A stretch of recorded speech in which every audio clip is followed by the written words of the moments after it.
Knicks family, what's poppin'? It's your boy. And here we are. Here we go. The Knicks obviously took a loss to the Detroit Pistons.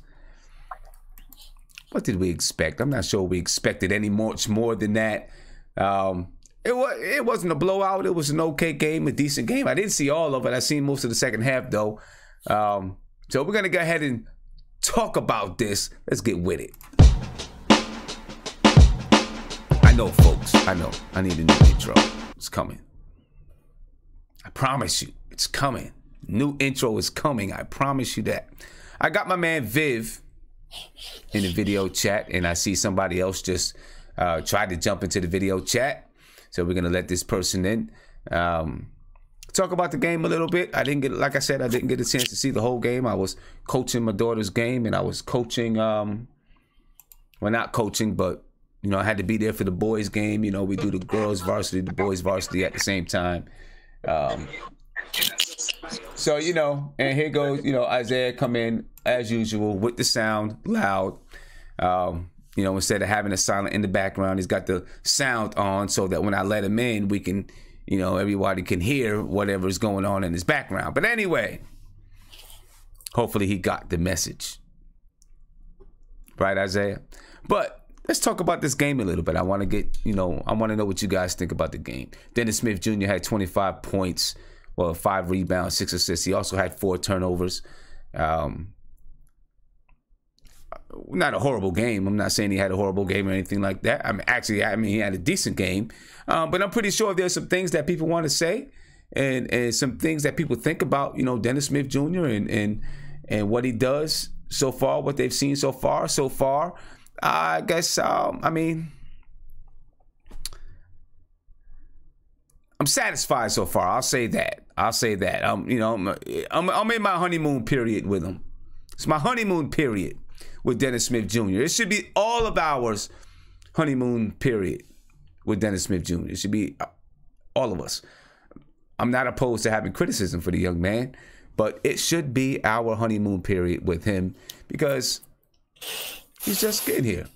As long as he plays hard, I'm not worried about it. He's a second-year player. And, you know, I just want to see. I need to see some things. I need to see what he can do. Defense is obviously a drawback of his. So, you know, we're going to see how this thing works out. But I do see some potential in the kid. I see some potential. I think things are going to look and feel a lot better, just my opinion, when Frank gets back and we can actually have them two paired off together on the floor. You know, I don't know. We'll see. We'll see what's up. You know, maybe not. Maybe it's just a fabrication of my imagination. You know, let's get to the chat. I want to see what you guys think. You know, we'll talk a little bit about it, the game. We'll talk about Dennis Smith Jr. We'll talk about, you know, some other people, and then we will get into the recap, talk about Mitch, and then get into some other stuff. All right, I'm sorry, I didn't mean for that to pop up again. And I know you're looking at the people that's in this intro, and you're like, get them off my screen. My bad, guys, my bad. All right, my bad. Viv, what's popping, man? Yeah, I mean, what do you think, man? It was you know, there's a lot of positives to take out of the game. I'll tell you that. You know, we started off the first half. We didn't really play a lot of defense. We got torched, but the team kind of, you know, they stayed in the game, and you know, we played a little tough, especially in the second half. We got back to that defensive identity that we hinted and showed in the game against Memphis. So there's a lot of positives to take. Obviously, for in the first half, you know, Mitchell Robinson's performance was just unreal. He was almost everywhere. You know, whether it was receiving alley-oops, whether it was grabbing rebounds, he had a lot of energy today, and it clearly showed. You know, obviously, Dennis Smith Jr. You know, we can't deny it. Even I can't deny it, right? Like he is a force to be reckoned with offensively, and he's one of those, you know, players that we haven't had in a couple of years that can almost score when you have no other offensive option going on, or you have no set when a play's broken. He just has that ability to score, and you saw it today. Obviously, this is, like you said, the honeymoon period for me, and there are things I'd like to, see him do. But I feel like we'll go over it later in the chat. But obviously, I think he had 2 really decent, good games, and he can kind of show us, what his future can be with us. So I thought, even though it was a loss, it's all about the positives. It's all about the little things that we can do. Right. I mean, and you can see some stuff from having Dennis Smith Jr. out there. You can see the potential of some of the things that maybe we can do with having a guy like him on the floor. There's a lot that has to be done. A lot that has to be done. With better shot selection, moving the basketball a little. I'm not saying he doesn't move the basketball. He does a decent job, I think, so far getting the ball around. He has 6 assists, and that's with guys from what I've seen not really knocking down shots when he does get them open. So, well, he has the ability to me. He can just attack the paint and dish it. And those are like the typical, like that's like the Marbury assist. Like when we saw Marbury, you could drive to the lane, and he could find open, shooters for threes. That is there, and I think obviously we don't have the shooters at the moment to take advantage of that opportunity. But we, at least on the bright side, teams do respect his ability to finish. Right now, if I'm Dennis Smith, I would try to go to the line more often, but I don't know if he's comfortable shooting free throws because, he has a little hitch with his free throw shot. But, hopefully he'll get more comfortable and more confident going to the line. Yeah. Okay. Let me see what Isaiah has to say, because I know, Isaiah, he's got something to say.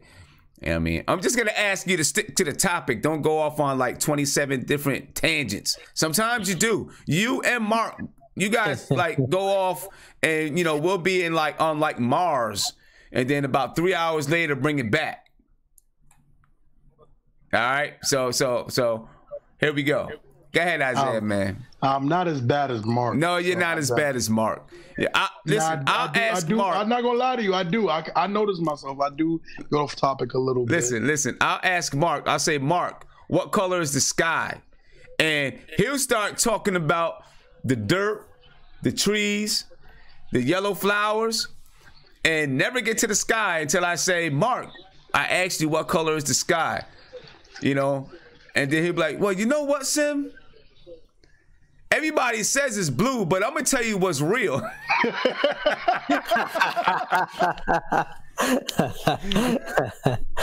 No, that's hilarious. Yeah. No. So I watched the game tonight, and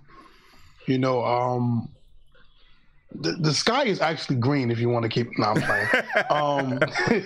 No, I seen it. He looked good. I actually agree with you, Sim. I honestly, wholeheartedly think Frank and Dennis Smith Jr. will actually be a very great point guard tandem. And I think they will actually bounce off each other and play off each other very well. I was looking at the game, and I was saying that to myself because there were a few moments where I thought Frank would definitely help DSJ a lot, and then DSJ would help Frank a lot. That's why I'm kind of glad they're on the team now. They're on the team together, and we can see that go. But Dennis Smith Jr. played good. He scored 25, took 25 shots to do it. But this is his second game as a Knick, and he's still a second-year player, so we got to have patience with him. He did pass the ball. He passed the ball okay. I don't think he really had the game flowing, but he passed the ball good. Mm-hmm. He gave it a couple shots with Knox. Knox didn't really make them. Every time he got to the paint and dished it out, Knox wouldn't make it, or a couple shooters wouldn't make it. But this is a decent game. This was a decent game for Dennis Smith Jr. for his second game there. So I'm actually really happy with him. I just want everybody to know that the Prince has already dropped Moutier and went to Dennis Smith Jr. Yeah, I just want people to know that now. So. You gotta take a shot at my man Prince for it, man. Why you gotta take a shot at him for it, man? Listen, because the sky is green, Sim. Yeah, but listen though. He came into the video chat when we got Dennis Smith Jr. He came into the video chat and he was like, "Yo, Sim, basically it's like this: the best player deserves it, regardless if it's Dennis Smith Jr. or Moutier. The best player. I mean, he kept it 100%." Nah, I'm playing. The Prince is my guy. He just act too much like a hill sometimes. But that's always gonna be my guy, man. Yeah. Tell him get his ass out of Detroit though. We go to Detroit on Friday, right? We're in Detroit. Yeah, right? yeah. Prince, you gonna be at the game? What's up, Prince? You gonna be at the game on Friday or what?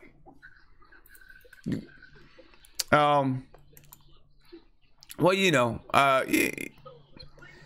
let's give it some time. Let's see what happens, man. They've had one practice together so far. One practice, to really start getting things in rhythm. But I mean, I do like the pressure that he puts on the defense, and people said that he's a bigger Trey Burke. I kind of disagree. I feel like that I don't know. I mean, he does. I mean, how many shots did he take tonight? 25 shots. He took 25 shots tonight. He shot 44% from the field. Not bad. Not horrible. Could be better. Me personally, I'm not a big fan of my point guard taking 25 shots. I get it. I get there's it. probably nobody else take shots though. I mean, I get it, but right, exactly. Who else on the floor? Think about who he's got on the floor with him, right? Wesley Matthews started tonight. We're gonna talk about that too. Wesley Matthews started tonight. Dennis Smith Jr., Kevin Knox, right? Who else started? Noah Vonleh and DeAndre Jordan. Who else is taking shots on that team? On that squad right there? Who's taking the shots? Kevin Dennis Kanter. Kevin Knox is taking the shots. I mean, I am a fan of having a point guard that gets the ball around, but I also understand that if you have your facilitator doesn't have to be your point guard, right? Your facilitator can be somebody else on the floor. So, I'm just looking at it with an open mind and open ears, open mind, open eyes to see what's going on. You know what I'm saying? See what's happening. Mark, I'm gonna get to you, man. I'm gonna leave you guys live, all right? But I'm gonna let you guys stay live since there's only 3 of us. Mark, what color is the sky, bro? What color is the sky? well, my sky is black right now. Because you know what, Sam? I mean, honestly, I didn't see him take 25 shots tonight. I mean, like I said, he does some of the stuff that I always wanted a point guard to do, right? Was to put pressure on the defense and attack the paint. Mm-hmm. But his main problem is when I watch him, he could develop being a good passer out the drive kick. Hey, hold up, Mark. Can you turn that down in the back? Yeah. Oh, my bad. He has to break the habit that he has to stop shooting the ball.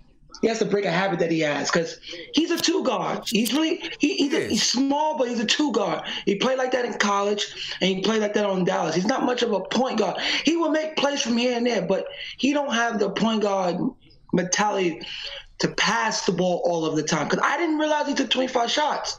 I did not. But my take from tonight was Mitchell Robinson. Yeah, we gotta talk about Mitch. Hold on, we're gonna get there. We're gonna get there. Okay. We're gonna get there. He, like I said, I'm not a big fan of him. I just think he needs to break out the habit that he has to take every goddamn shot. Period. If he took 25 shots tonight, because he didn't need to take 25 shots tonight. He really didn't, because we was in that game. So I think if he passed the ball more and got people in the game, maybe we would have won that game. Let me see. Dennis Smith Jr. took 25 shots. The next closest was Kevin Knox with 12. Yeah, I mean, it's relative. It's not. I mean, that's the next closest. Kevin Knox with 12. But what's so funny? I was watching the whole game. It did not seem like he took 25 shots. But let me say this. That's kind of a good thing, though. No, that's bad for him. That's bad for him because he's not an assist guy at all. I know, but what I'm saying though, if it doesn't seem like sometimes if it doesn't seem like he took 25 shots, that means that he was kind of mixing it up, and that the shots that he did take were not awful shots. Because when I was watching, I didn't get to see too much of the first half. I'm going to go back and look at it. I didn't see a whole lot of awful shots, right? How many times did you know why, Sim? You know why, Sim? Because if you take away all his threes, he's what, 9 for 16. Mm-hmm. So like that, and most of those shots were either like,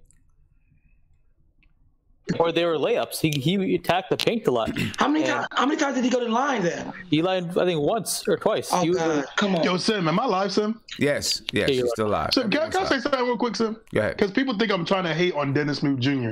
I said he had a decent game. People keep saying I'm a Frank Stain. All I said was I would like to see Dennis Smith Jr. and Frank play together because I said they will complement each other. People keep trying to say I'm trying to talk about him. No. All I said was he took 25 shots to get 25 points.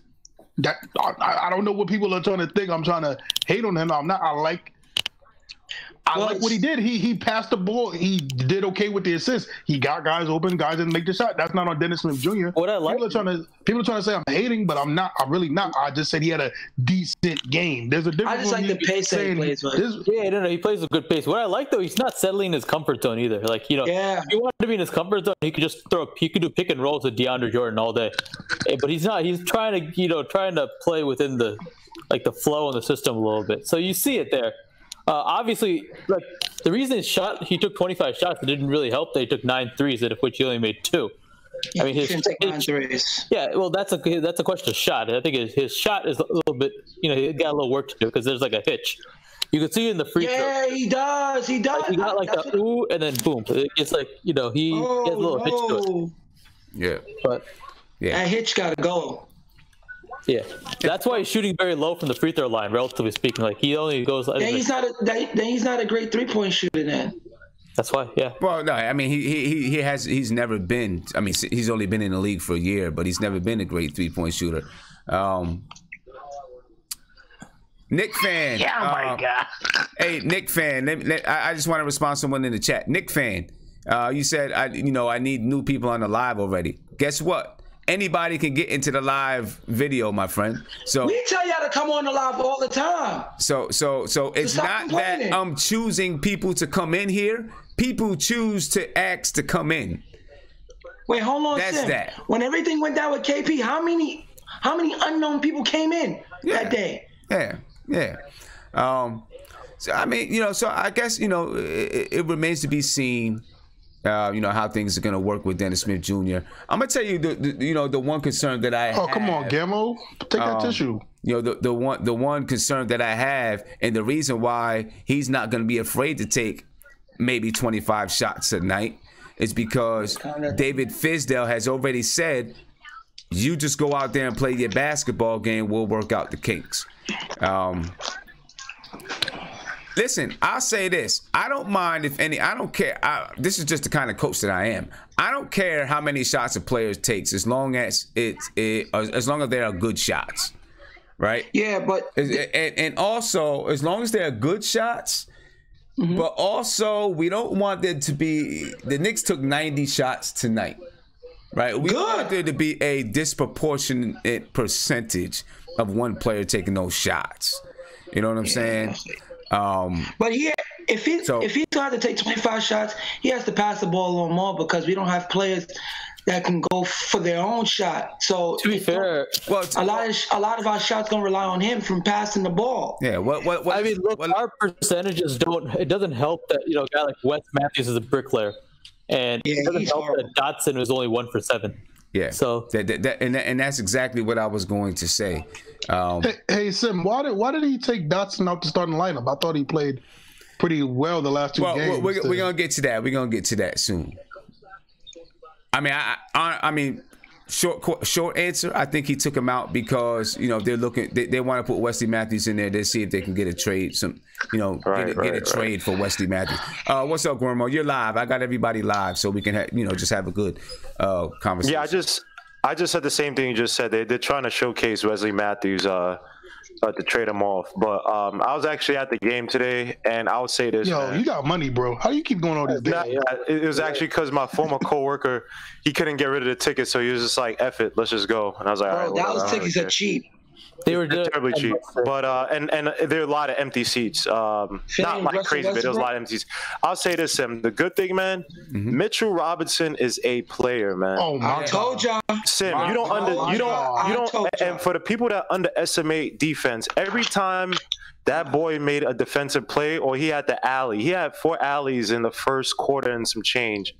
This guy, I don't know what it is with him and Dennis Smith or whatever, but whenever him or DeAndre Jordan run that kind of like delayed run or whatever, or they just run that creep where the big man is kind of like shadowing the point guard opposite and just waiting for that alley, we need to start running it more. And that kid, Mitchell Robinson, I'm telling you, Sim, on defense, take out that flash play that he had, I think against, what's that guy's name, the white guy, John Lore. John Lore blocked him and then went for the ball going out of bounds. But even outside of that, Mitchell Robinson on defense, man, he forced a few bad shots today. I said today again, Blake Griffin had a great game, but Blake Griffin took that game away from Mitchell Robinson. He did not want anything to do. They made sure they switched and got him on smaller players, got him on guards, got him on the small forwards to make sure Mitchell Robinson, if they could build around that guy in terms of defensive mindset to get a backcourt of players hard as him. And I'll say this, your boy Dennis Smith Jr., he didn't have a bad game defensively. He didn't have the worst game defensively. He was okay. He was adequate defensively. He hustled for balls, whatnot. But if we get a defensive identity in the backcourt to match with Mr. Robinson for the years to come, man. Yeah. All right. This got something, man. That boy's a player, man. Let's get back to Mitch Robinson. Let's get back to him. All right. My God. We're gonna get back to him. Boy's a player, man. Give me a second. I'm gonna leave you guys live. I'm gonna run through these box scores real quick. All right. But I'm gonna leave you guys up there live, and then we can get back and talk about Mitch Robinson. Just looking at the matchup for tonight. First quarter. The Knicks were, the Knicks down 36-28 in the first quarter. And, of course, Isaiah is going to yawn all over me talking. So now I got to mute him. Tell me about it. Talk too much. You talk about low IQ basketball players. Anyway, the Knicks were down 36-28. In the first quarter, played a decent second quarter. They still lost it 27-26. The third quarter, they held the Detroit Pistons to 15 points in the third quarter, but they can only muster up 17 points in the third quarter. And then, of course, the Knicks lost the fourth quarter 27-21. And, basically the Knicks played, decent in each quarter. It just was never enough. It was just never enough to garner anything, try to get a lead or anything or what have you. Besides that first quarter, they gave up 36 points. Right? The Knicks never led. 14 points were the Detroit Pistons' biggest lead for the night. The Knicks shot 40% from the field. The Pistons 46.8%. Three-pointers, the Pistons shot 34 three-pointers. They knocked down 12 of them for 35.3%. The Knicks were 9 for 33 from the three-point line at 27.3%. The Knicks only went to the line 15 times. Now, this is one thing that I've noticed in recent, the Knicks were going to the line, 23, 24, 25, sometimes 28 times in a game. Last few games, it's been down, below 20 that they've been going to the line. Now, we do have, of course, we got this, there's been some changes. Tim Hardaway's not here. Tim Hardaway was very good at getting to the line. He got to the line a lot. Excuse me, that's a change. On the boards, the Knicks won the boards 44-41. Thank you. We now got a new rebounder on the team, and Mitch Robinson is rebounded. I'm telling you, we're going to get back and talk about Mitch Robinson. But I really feel like DeAndre Jordan is going to, even if he's only with him for a couple of months, is going to be such a big help to Mitch Robinson. The Knicks had 17 assists tonight to 22 assists for the Detroit Pistons, 5 steals for the Knicks, 4 blocks, and only 11 turnovers. All right, let's get to, we're going to get to the box score real quick, as soon as I can get to it. All right, looking at the box score, and give me 1 second, ladies and gentlemen. He's typing in the chat. Back to me. My bad, yo. No problem. No worries. No worries. We good. Where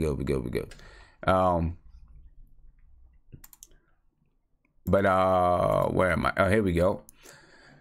Looking at the box score for the New York Knicks, Kevin Knox only shot 12 times tonight. Only 11 points, 4 for 12 from the field for 33.3%. He had 7 rebounds, though. I like that from Kevin Knox. I wish we could see that a little bit more. I want to see those rebounding numbers go up. Noah Vonleh. And you know what? I'm going to tell you something. I'm starting to understand why Noah Vonleh. I'm not sure Noah Vonleh can be a starter in this league. I feel like he gives you diminishing returns.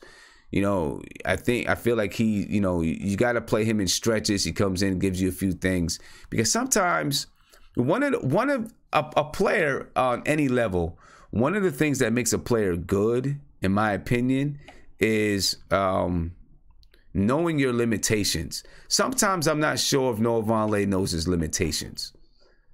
You know, and that's a problem for me when a player doesn't know their limitations. Right? When you know your limitations, whether it be on offense or defense, you know what you can, you know what you cannot do, and you stay in bounds within what you can do. That's how you become successful. Sometimes I'm not sure Noah Vonleh understands his limitations. DeAndre Jordan, 8 points, 8 rebounds tonight.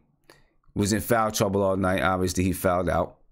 Wesley Matthews shot 18% from the field. He had 9 points, 5 assists, 2 rebounds. I guess there are some teams that are interested in Wesley Matthews. You know, are they going to remain interested in him with him shooting 18%? Let's hope so, because I'd like to get maybe a second-round draft pick or something for him. Who knows? I don't know.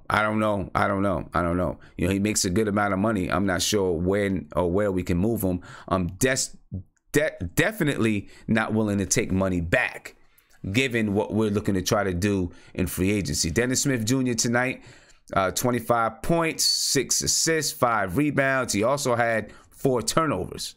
And as some people pointed out in the chat, he is negative. You know, he was negative in the plus minus, but our whole starting 5 was negative in the plus minus. The only person that was positive, and we only had like 2 people who had a positive plus minus. You know, take that what you will. Damian Dotson only played 19 minutes, was taken out of starting lineup for Wesley Matthews. 4 points, 3 rebounds, 3 assists. Lance Thomas played 26 minutes, 6 points, 1 rebound. Alonzo Trier had 4 points, 3 rebounds. How much is Dennis Smith Jr. being here affecting Alonzo Trier? I want to talk about that a little bit. Mitch Robinson had a great night. 13 points, 6 for 7 from the field. Had 10 rebounds tonight. I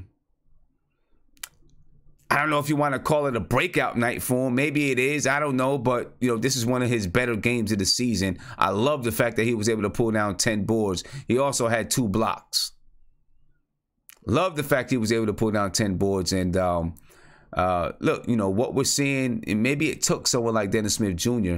to bring some of the things out offensively with Mitchell Robinson that we're looking at, as far as him being, getting lobs to the basket and those type of things. Maybe we didn't have a point guard that could actually get it done for him. Something to think about. Mario Hezonja didn't play tonight, and as Kanter obviously didn't play tonight, and Luke Cornett did not play tonight. On the Pistons side of things, team that we're going to see again this Friday, Reggie Bullock. Guy kept hitting dagger after dagger, or if you want to say that, or was able to hit shots to continuously stop the Knicks from making a run. Had 18 points tonight, 5 for 10 from the three-point line, 7 rebounds, 2 assists. Blake Griffin, you know what? I don't like Blake Griffin's style of play that much. I'm just not a big fan of Blake Griffin. I don't know. I'm just not. He plays like a block to me. Like a transformer out there or something. Just a block. He's just robotic. I mean, he's athletic, but a robotic type of athletic is weird. I don't know. I don't like him. His style of play. Him as a person, I don't know him, but I don't like his style of play. That's just me.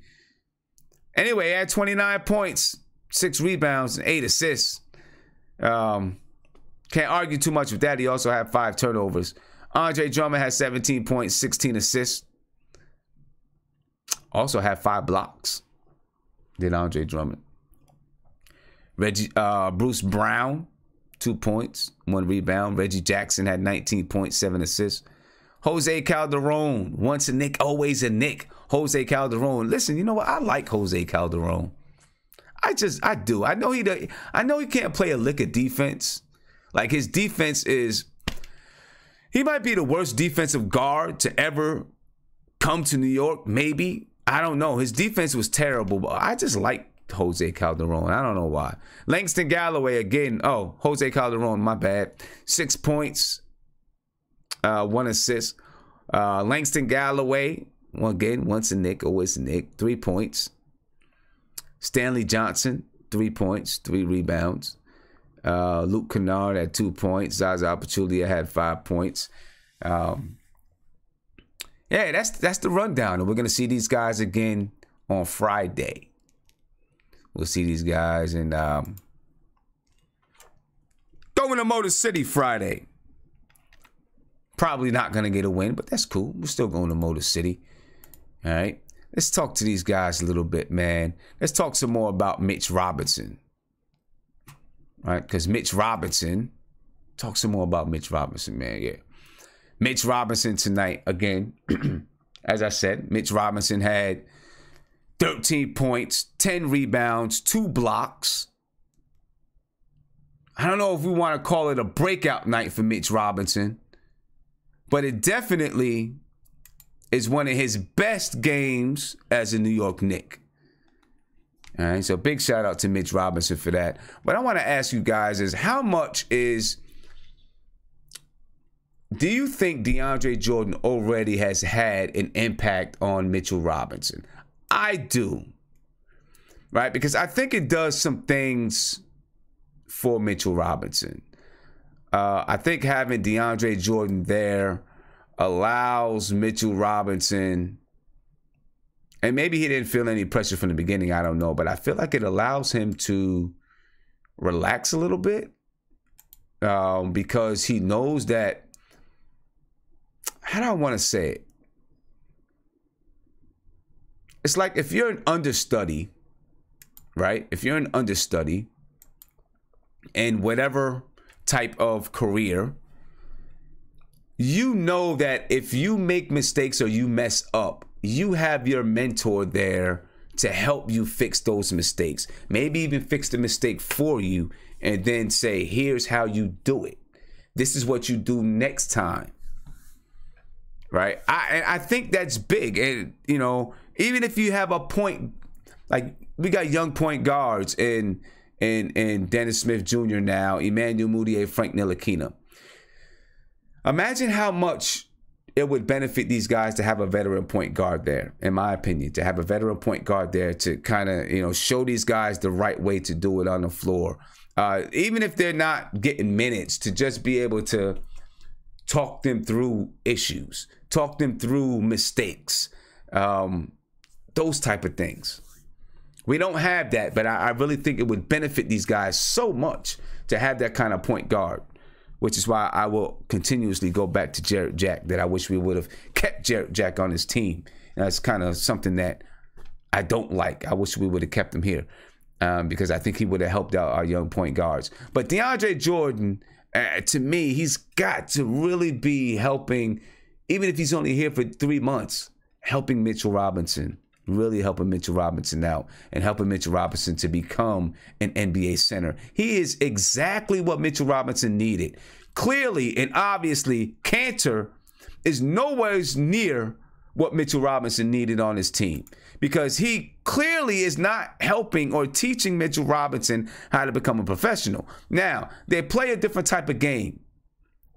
They really do. They play and that's Kanter and Mitchell Robinson play a different type of game. We know that. DeAndre Jordan and Mitchell Robinson play a very, very similar game. Come from very, very similar circumstances, right? DeAndre Jordan was drafted in the 2nd round, right? Young guy come in raw.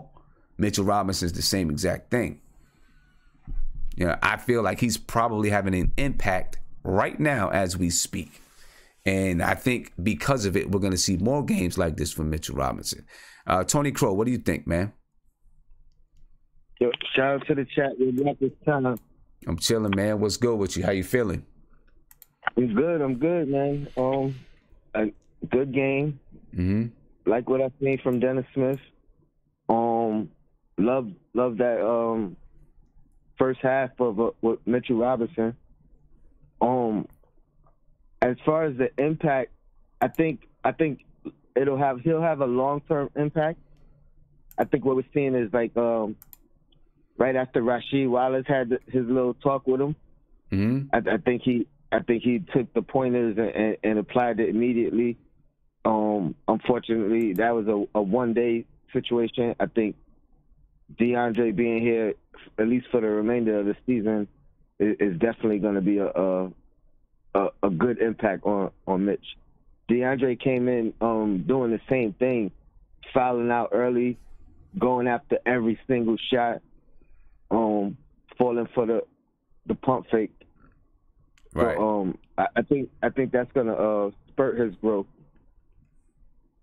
I also feel like on the court, Dennis Smith is gonna have a immediate impact on Mitchell Robinson. When they're on the floor together, because the way he penetrates and goes to the basket, the big automatically is drawn to Dennis Smith. So the lob is going to be available a lot. I hope Dennis Smith gets more accustomed to reading the defense, the bigs coming in, and not necessarily. I know he's good with the lobs. I want to see him do the little bounce pass or whatever other pass to get the big man a shot. Yeah. But yeah, the future is still looking bright, man. It's looking bright, man. The lights are bright. The lights are bright, and they're clearly shining ahead. You know what I mean?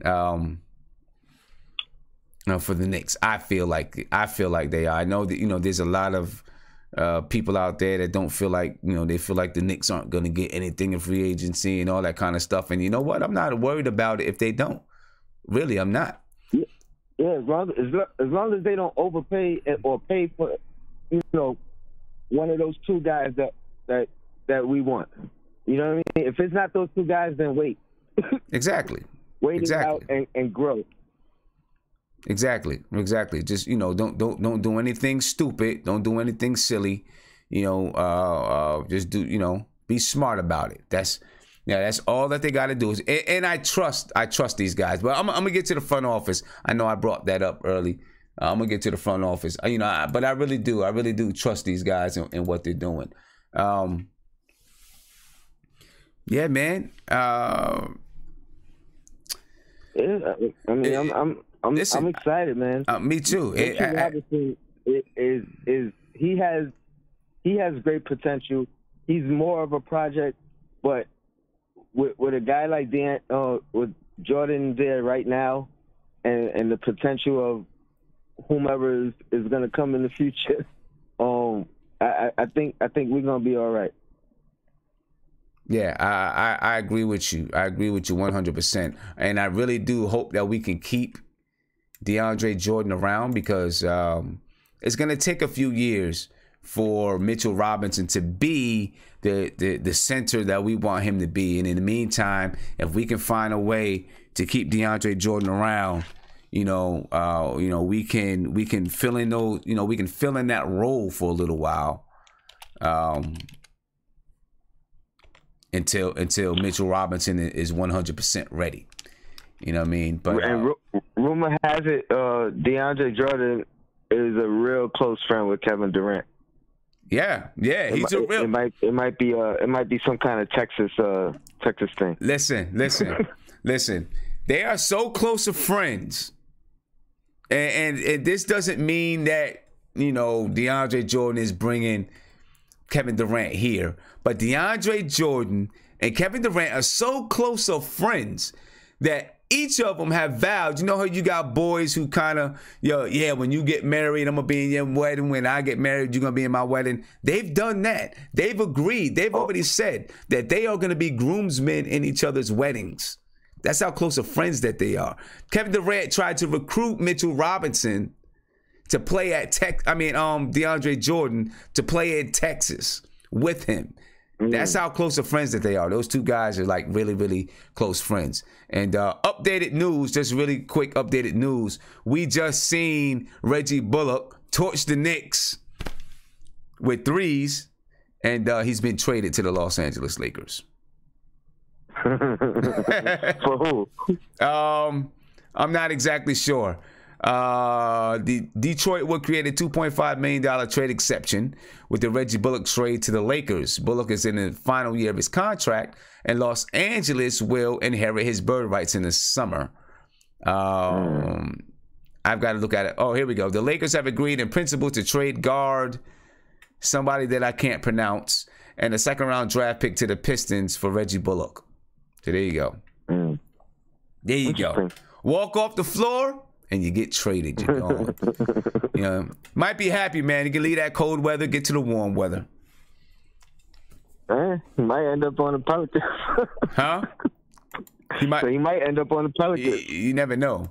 You never know. The guy he was traded for, Sviatoslav Mikuliak. I don't know if I said that right.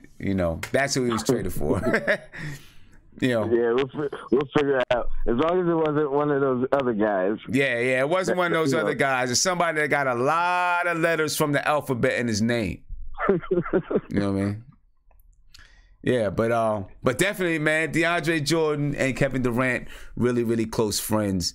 And who knows how that will come into play. You know what I mean? Who knows how that'll come into play. But them guys, close friends. Sometimes friends are able to recruit friends. Happens like that sometimes. You know what I mean? Are we covering KP's press conference at all? I'm gonna cover it a little bit, man. I'm gonna cover the front office. I'm gonna give some kudos to the front office. So within that, we're gonna touch on some of the things from the press conference. I'm not gonna play the press conference, but I guess we'll touch on some things from the press conference. Yeah. All right, I'm gonna call back when you get to that topic because I got something to say real quick. All right, bet. What? All right, peace. Yeah, ladies and gentlemen, that's the NBA for you.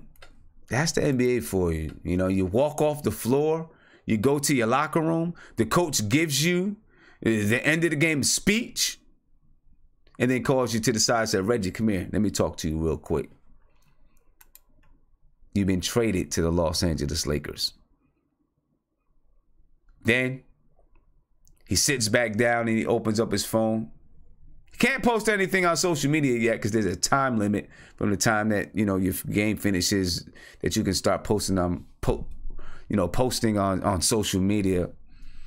Sits at his phone and everything. He's got a million messages. Yo, Reggie, you've been traded. Yo, you playing with King James. I'm just imagining how it probably went down, but it sounds pretty close to the truth, right?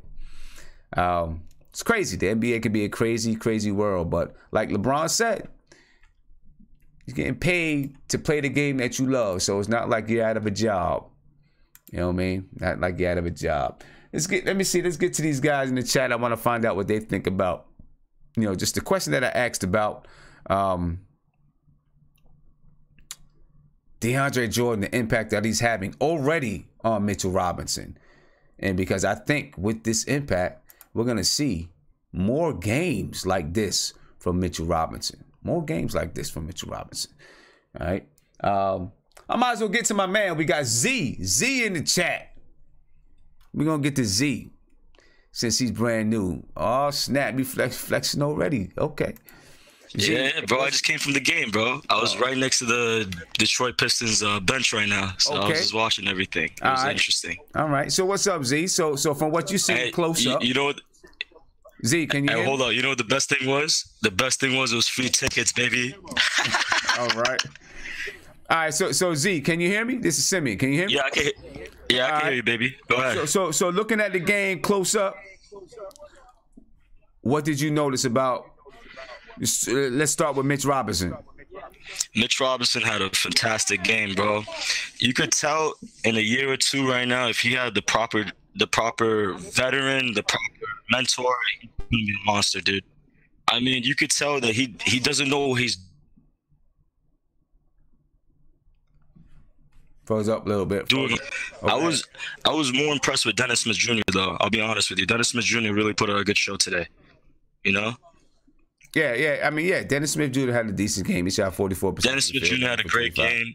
I was more disappointed in Wesley Matthews, dude. Wesley Matthews was just chucking up random shots, and it was just annoying, dude. I would say the best thing I noticed is that Dennis Smith Jr. has the craziest bounce. Like, in 1 second, dude, he makes everything collapse. You know, if we have the set pieces, the set players for the system, he could flourish, man. You could keep him, you could get a Zion, a KD, whatever, dude. It doesn't even matter. You know, if we put Dennis in the front, maybe sign Jordan back on a half contract, dude, we already have a team right there, man. You know, things are looking up, I must say. Okay. All right. I'm with you on that. I'm with you on that. And especially with what you're saying about DeAndre Jordan, I would like to have DeAndre Jordan around. Well, I don't think we're gonna have to worry about Wesley Matthews long. I don't see a purpose in keeping Wesley Matthews after the trade deadline if he's not traded. You know, let me ask you something. Let me ask you something, Russell. I heard a report that the Knicks they dubbed the trade with the Suns. Like, they were gonna trade KP to the Suns, and it included this year's first and next year's first. Now that's an interesting thing. Would you have taken that over the Mavs deal? That the Knicks were gonna include this year's first, or the Suns were gonna include? No, the Suns. The Suns were gonna include this year's first and next year's first. Like, there's a report, a sneaky report going on. I read something like that. I think the key was to move those two contracts so that you could have maximum flexibility. And I think that's the right problem. Move. I think that's the right move. You know what I'm saying? Because even looking at, if you would have kept KP, you would have had to pay KP, and whether or not you could go over the salary cap to do so, in the future. So, like, I was like every Knicks fan. When I heard KP was traded, I got instantly pissed. Right. Like, I thought the Knicks screwed it up again. That was it. And then when I saw that they included Courtney Lee and Tim Hardaway, I was so happy, dude. And then I realized they got 2 firsts. I was like, dude, if it wasn't for the fact that the Knicks have the Knicks name, everyone would be sucking that trade. But the fact that we're the Knicks, of course, everyone hates us. Of course. And so if bad media rep, bad everything, and even if we were able to do some of those other things, man, if we did some other trade but we didn't move Courtney Lee and Tim Hardaway, we would have been cap struck, right? We would have been, it would have been hard for us to fill out the team. Now we have a blank slate and we can really fill out this team. So, I'm happy with it. I'm good. I feel good. And you know what? you brought a point up. It was like, even if we don't sign anybody, the fact that we have this cap is all that matters. That's like it. You know, we could do so much more than the offseason. Right. Let's just say we don't have a KD, a Kemba. You could build around a Zion Williamson with the cap. You know, you can still build a team around it. Yeah. You know, You can build the team. There's so much that you can do. Kyrie is great. Yeah, there's so much you can do having the cap space and the draft picks. It's so much you can do. I'm gonna come back to you, Z. I want to ask some more about DeAndre Jordan and Mitch Robinson, that pairing. We talked about it a little bit before. I want to talk about it some more. I want to know if you guys think that right now, as we speak, you know, how much of an impact DeAndre Jordan is having on Mitchell Robinson. That's what I want to know from you guys right now, because I think he's having a lot. Viv, I'm going to come to you first. All right? I'm going to come to you first. What do you think, Viv? Do you think right now that DeAndre Jordan is really having, I mean, he's just been here a couple of days, is having a big impact on Mitchell Robinson? I think he is, just his presence. Yeah, I definitely think he is. And I think he seems like he's very willing to do it. And you don't find a lot of guys who are willing to put their ego aside to do it. And, you know, there's something about, you know, I was originally worried that bringing in DeAndre and, you know, Wes Matthews, and maybe they're going to try to, you know, they're going to try to ruin these lottery odds. But, you know, I don't think they're going to do that. But I think they're going to be good teachers behind the scenes. And I think a lot of the work, you know better than I do. A lot of the work goes, you know, in practice. It goes during like the off days. So yeah, I feel like DeAndre is the type of guy.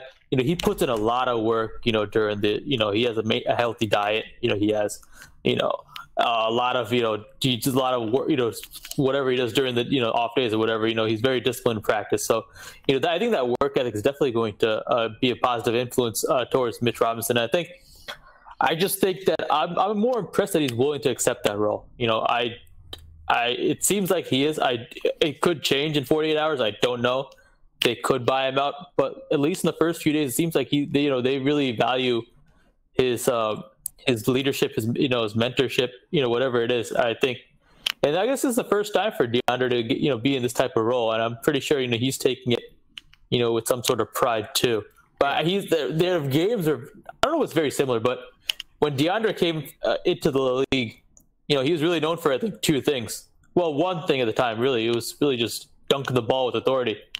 You know, I didn't remember it was a crazy shot blocker until later, you know, with Chris Paul and them. But, you know, I feel like just being that raw, you know, DeAndre can definitely understand, you know, some of Mitch's struggles, and, you know, he can understand the progression that Mitchell will need to, you know, take. So I feel like he can provide a lot of wisdom in that area.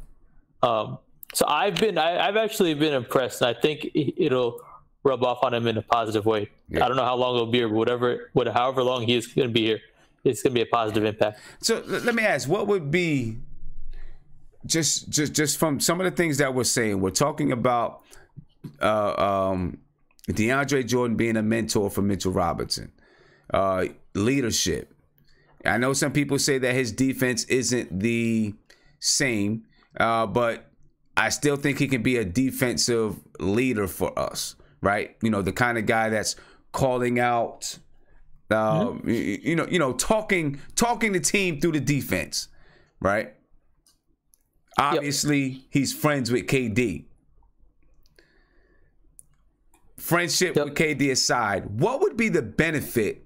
What would be the benefit of buying out DeAndre Jordan? What would be the benefit of it?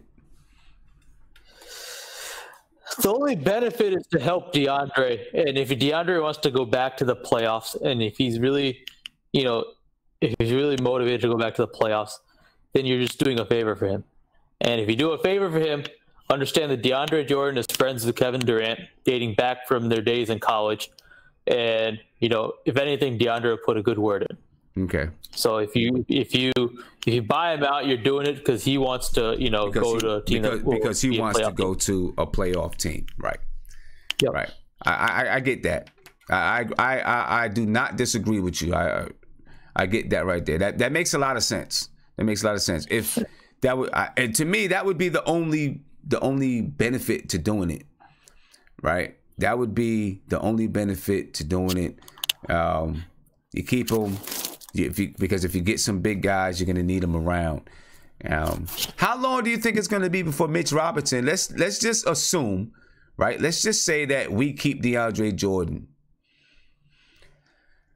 How long does it take? How long does it take? And I'm going to come around to everyone with this question. How long does it take for Mitchell Robinson to become the starting center of this team? How long does it take?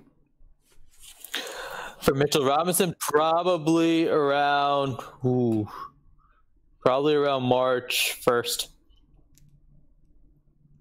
It may not be a lot of minutes, but he'll get back to starting position around March. Well, I mean, I don't mean just like starting him because he's the young guy. I mean, like it's his job. That's what I mean. I'm talking. Yeah, so I'm talking years now. Probably around March 1st. I mean, I would say somewhere.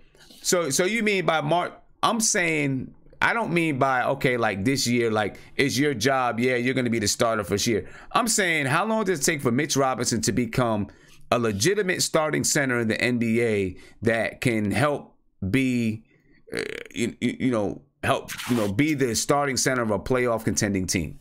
Because I don't think he does that next year if the Knicks plan on getting who they think they could get. Well, if they're going to get who they think they're going to get, then it's probably not going to be for a while. Because if they get who they think they're going to get, which is Anthony Davis, then there probably is no way that Mitchell Robinson will be starting anytime soon. But if they don't get Anthony Davis, then I would probably guess that he will be a legitimate starting center for a playoff team come his, I will say, third season. And the reason why is this, right?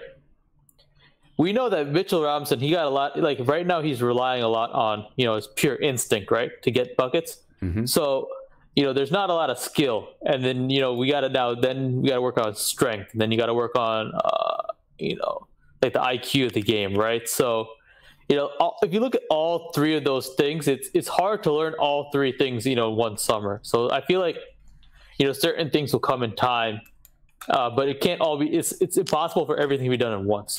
So like I feel like this summer, right? If I'm Mitchell Robinson this summer, my main focus is to get stronger. Right. And if I get stronger, then okay, maybe I can work through the next season working on more of the fundamental aspect of the basketball game. Because fundamentals, he can learn more of the one-on-one moves, the individual moves, but the team-wide moves is, being like the off-ball defender, the help defender, that will have to come with more game experience. Yeah. So it will require him. Probably, if I was him, I would want him to go back into the summer league just to see how things, just to see how he plays with more of like a less rust in that way. Right. When he was in summer league this past summer, he was good, but he was really just playing off pure instinct. When he can play in summer league without that, with more of like a reasoning and a rhyme to it, then I'm more curious to see how he does. But for him, the development's going to be a lot of it's going to be in the weight room. It's going to be setting up a disciplined structure, which is where DeAndre Jordan will help him create that structure. Whether it's like a workout structure, whether it's setting up a diet that's whatever it is, and then obviously then it's just game experience, game reps. So just right. Playing as much basketball as you can. Yeah, let me see what some other people think. Guillermo, I'm coming to you, Guillermo. What do you think? Two questions there. Well, with sorry, my bad. With DeAndre Jordan and Mitchell Robinson, how long does it take for Mitchell Robinson, and what does he need to become a legitimate starting center in the NBA on a playoff team? Well, one thing, and to echo what you said, the thing that DeAndre Jordan does that's great for Mitchell Robinson is, one, is spell a minute. So he doesn't have to be out there exerting so much energy at a young age. Two, he can see what DeAndre is doing in terms of positioning. I'll say this: tonight, when I looked up and the Boyle, he had 3 fouls by the fourth quarter. It was very surprising. Like, he had one where he did jump for the ball, but Mitch had great positioning tonight. And for him to be a starting center in this league, look, you don't have to be a Nurkic or Jokic or whatever these guys' names are. I can't remember the damn names. He doesn't have to sit there and have a great back to the basket game. That can come over time. But, even if you say next year, say we're a playoff team next year, I'm just saying best case scenario, better positioning, and do what you did tonight, hustling and rebound, because honest to God, you get those hustles and rebounds and turn those into us countering, us having those fast breaks. that's big value on this team, man. That's you do your part in defense, and the offense is going to come. It's going to slowly come. So good positioning on defense, and don't get yourself in foul trouble because we need you out there to help us basically take one side of the court away from the opposing offense. Yeah, and I ironically tonight, DeAndre Jordan, the crafty veteran, fouled out, and Mitchell Robinson did not. Yeah. Hey, Sim, I was there, man. Mitch looked good. Feet-wise, he looked great, man. This is probably one of the best games I saw Mitch have. I know he had like 5 alley-oops or whatever, which I also think is and he also has to keep doing that. I think one thing about DeAndre Jordan that he does well is that he times those alleys good. Now, in the second half, it kind of got like they stopped going to that. I think maybe the Pistons kind of read that off. But when that second unit was there against them in the second quarter, Sim, that boy, him, Mitch, and DeAndre, man, they were it was beautiful. So he just has to know how to time. He has to see how the point guard is playing, shadow his movements, and then time it right to the basket, man. Because it's such a dangerous weapon for those guys, man. Yeah. It's effective, man. How much does Dennis Smith Jr. help Mitchell Robinson offensively? How much does Dennis Smith Jr. It helps him out a lot because you know one thing that Dennis Smith Jr. does that and they can learn from Trier doesn't do. He doesn't pick up his dribble when he's dribbling in traffic. Trier a lot of times picks up his dribble and it stops momentum. Now Trier has to like turn around and look for somebody to pass out to and pass out to perimeter. That's how a lot of bad passes are made, a lot of steals, ball gets intercepted a lot. One thing Dennis Smith Jr. does that we haven't had in a long time is that he keeps his dribble up and like he keeps dribbling so that even when he looks like he's about to get a turnover and then another guy commits, then you see Mitch kind of like coming, running and jumping, or DeAndre coming, running and jumping and gives that easy alley, or sometimes he goes for a layup. So I think it helps a lot, man, because these centers nowadays obviously don't have the back to the basket. They're not shooting threes, so their points are going to come from those alley-oops, man. So as long as that timing works correctly and Dennis Smith Jr. keeps his dribble up, it helps us a lot, man. And Trier can learn from it. Trier can learn a lot from it. Yeah. How much do you think Trier is impacted by having Dennis Smith Jr.? You know what, Sim? I actually think it helps him because I actually think that Trier had like, from what I can remember, he had 2 good driving layups on his man. He could get up. His hops are kind of underrated, but I think it helps. It not only helps Trier, helps Fizz to kind of basically say that Trier should be our combo guard come off the bench. He should be, or if we're playing against a small lineup, he should be the 2 guard, while Dennis Smith Jr. can work on his facilitating, work on his, stop and dribbles, more of the prototypical point guard role. Because Trier, to me, Sim, he's just not a prototypical point guard. He's never going to be that. Right. And if I could get 18 points out of him, that's a lot, sorry. If I get 15 points out of him from that role versus him being flustered and being inconsistent trying to be a point guard, let me just take him from the combo guard spot, man. Like, I'd rather have him as a guy come off the bench. When you play small guys, you can start him. If you're playing the bigger guys, have him come to the bench and be the main scorer. Okay. But I think it helps define him as him just being the number 2 guy. So there's no confusion. Let Dennis Smith Jr., let Frank Moutier, whatever, let those guys have the point guard position. Let Trier run as the scoring combo guard. Because Trier was being used as kind of that guy that could, your best one-on-one player. He's no longer that with Dennis Smith Jr. here. Right? He's no longer that guy. I'm sorry. Go ahead, my bad. No, I was just saying he's no longer that guy with Dennis Smith Jr. Yeah. Sim, he's a guy, and I know what I realized that where he works best in? He works best late in the clock.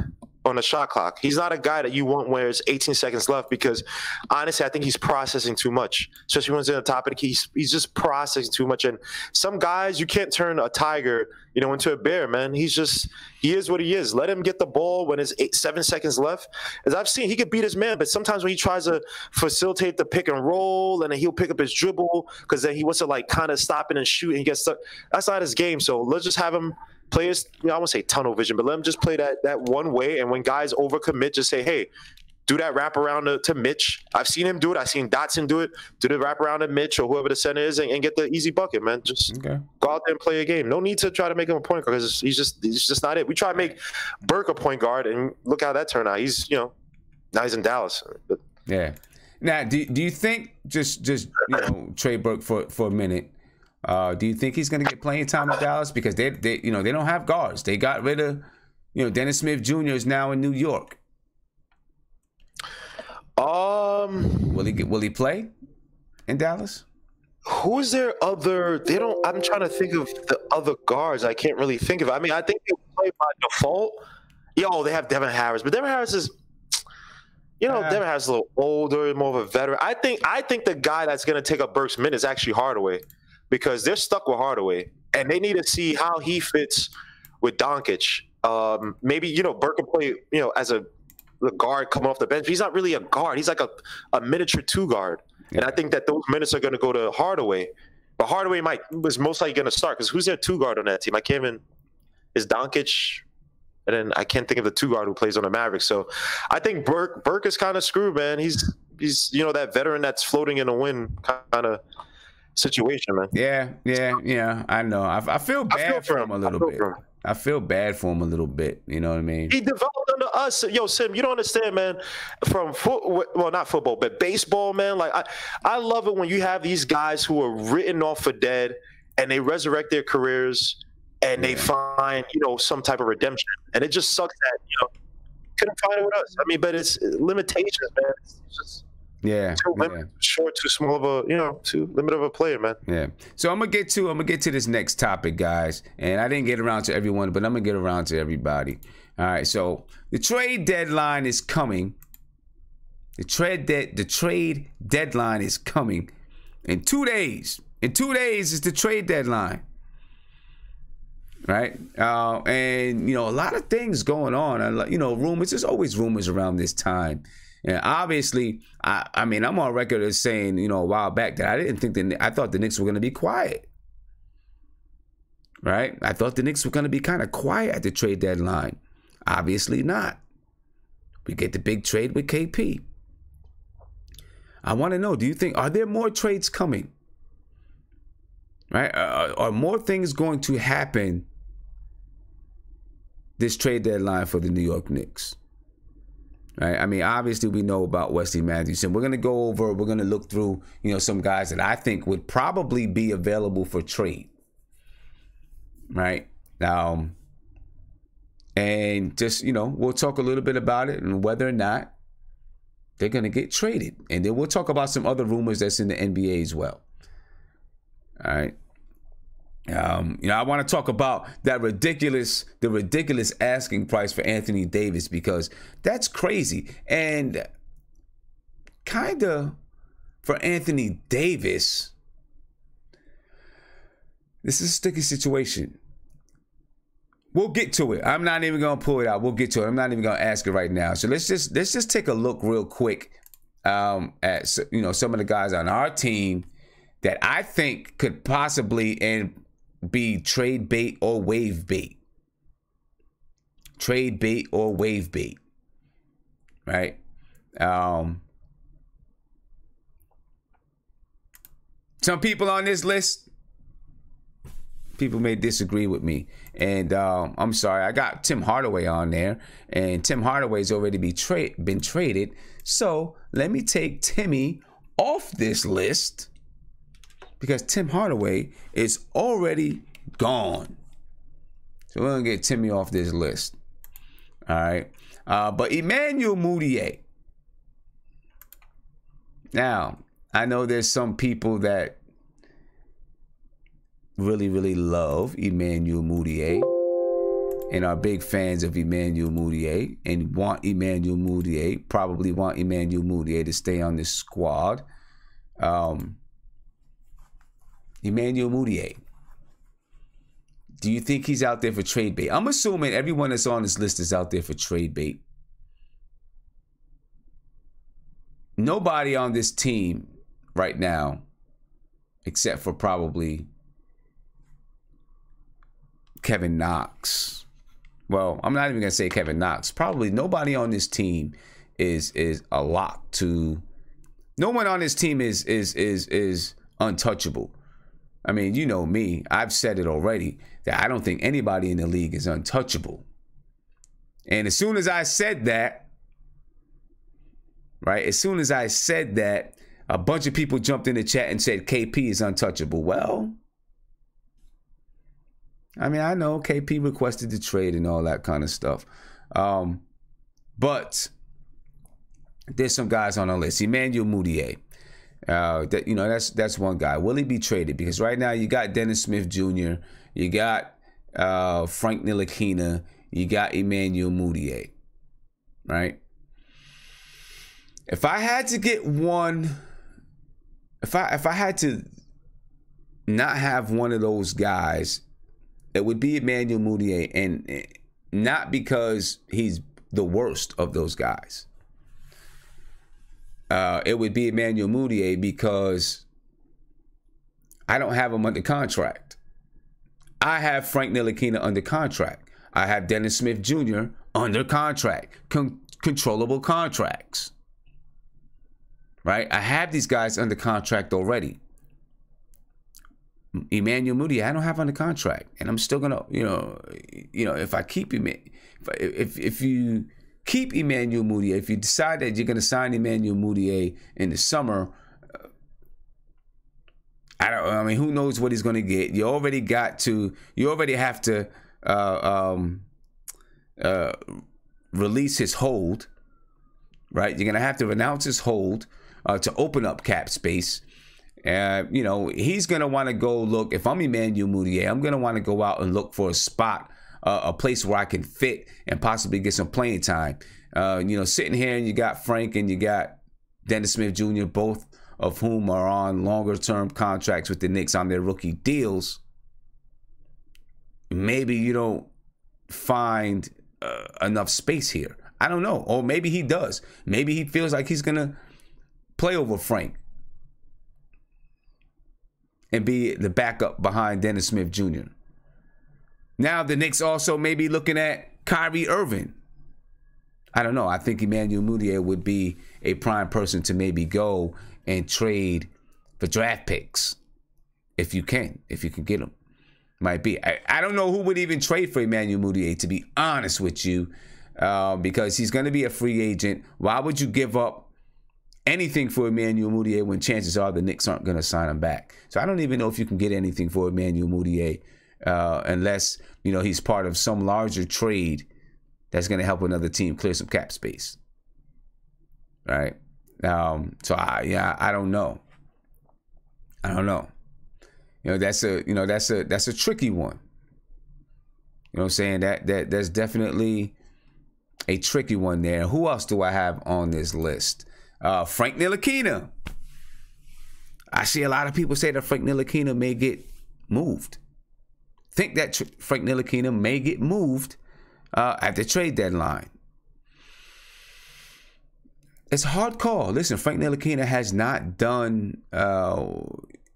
Obviously he's less than 200 games into his career. He's less than 150, less than 120 games into his career, I guess. Just the same way that Dennis Smith Jr. is less than 120 games into his career.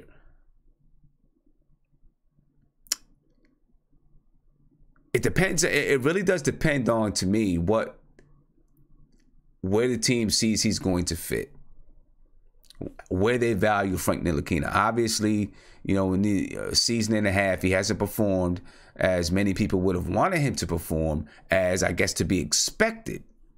Right? He obviously hasn't performed as well as some of his other counterparts who were drafted, like De'Aaron Fox, Donovan Mitchell, Dennis Smith Jr.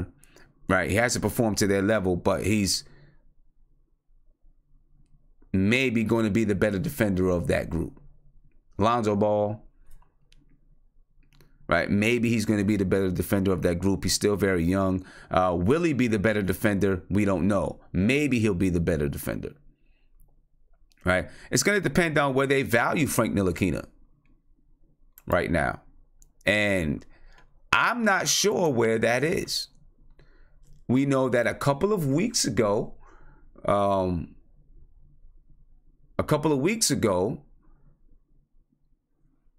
David Fizdale, he said He kind of knows where Frank Ntilikina fits in now. He kind of knows that Frank Ntilikina is going to be that glue guy. Is going to be the guy that, you know, comes in and plays defense, can play different positions, can play multiple positions, does those little type of things. And that every team needs a guy like that. And that's how they're looking at him going forward, moving forward. That's how they look. That's how they view him in the future, as a future part of this team. We'll see. We'll see. It's going to be. It's going to be interesting to see with Frank Ntilikina. I think it's going to be interesting to see what happens there. I tend to think if you're looking at how you build in the future, regardless of his draft selection, find out what a player does, what they do well. And if you think he has value and adds value to your team, you keep him. Because if Frank Ntilikina continues to play at this level, but becomes a better defender and maybe and becomes that overall kind of guy that can contribute in a bunch of different fashions, then guess what? When it comes time to re-sign him, it's not going to be a lot of money. It's not going to be a lot of money. I don't know. That's going to be a tricky one. We'll see. I would keep Frank Ntilikina. I would keep him because of his age. And, you know, he's shown his ability to play defense. Continue to try to develop him on the offensive side of the floor. You know, and see how we can develop this kid. We knew he was going to be a project. Obviously, he wasn't drafted by this regime, right? But we knew he was going to be a project. And I like to give the benefit of the doubt. Give this guy to his third year. And then when you get to that fourth year, start thinking about, you know, what you're going to do with him. We'll see how that turns out. I don't think he gets traded by the deadline, though. I don't. I really don't. I don't think he gets traded by the deadline. Not that teams wouldn't trade for him, though. I just don't think he gets traded by the deadline. All right. And as Kanter, I do not think that Enes Kanter is going to get traded by the deadline, only because I don't think there's going to be a market. There's not going to be a team out there that wants to take Enes Kanter. He makes $18 million this year. Most teams that would want to take Enes Kanter, guess what? They're going to want to send a contract back to us, and that's not what we want to do. Right? That's not what we want to do. And they know, teams aren't going to give you much for Enes Kanter because they know the relationship with the Knicks. And so they know after the trade deadline, he's going to be waived. Then people will be jumping on him on the wave, trying to buy him out. And I'm going to tell you what, Enes Kanter hasn't done himself any good. He hasn't done himself any good. With the way that he's acted, all the shenanigans, other teams are looking at that. And I don't even know if he comprehends that fact. That there are teams out there watching what he's doing, watching his act.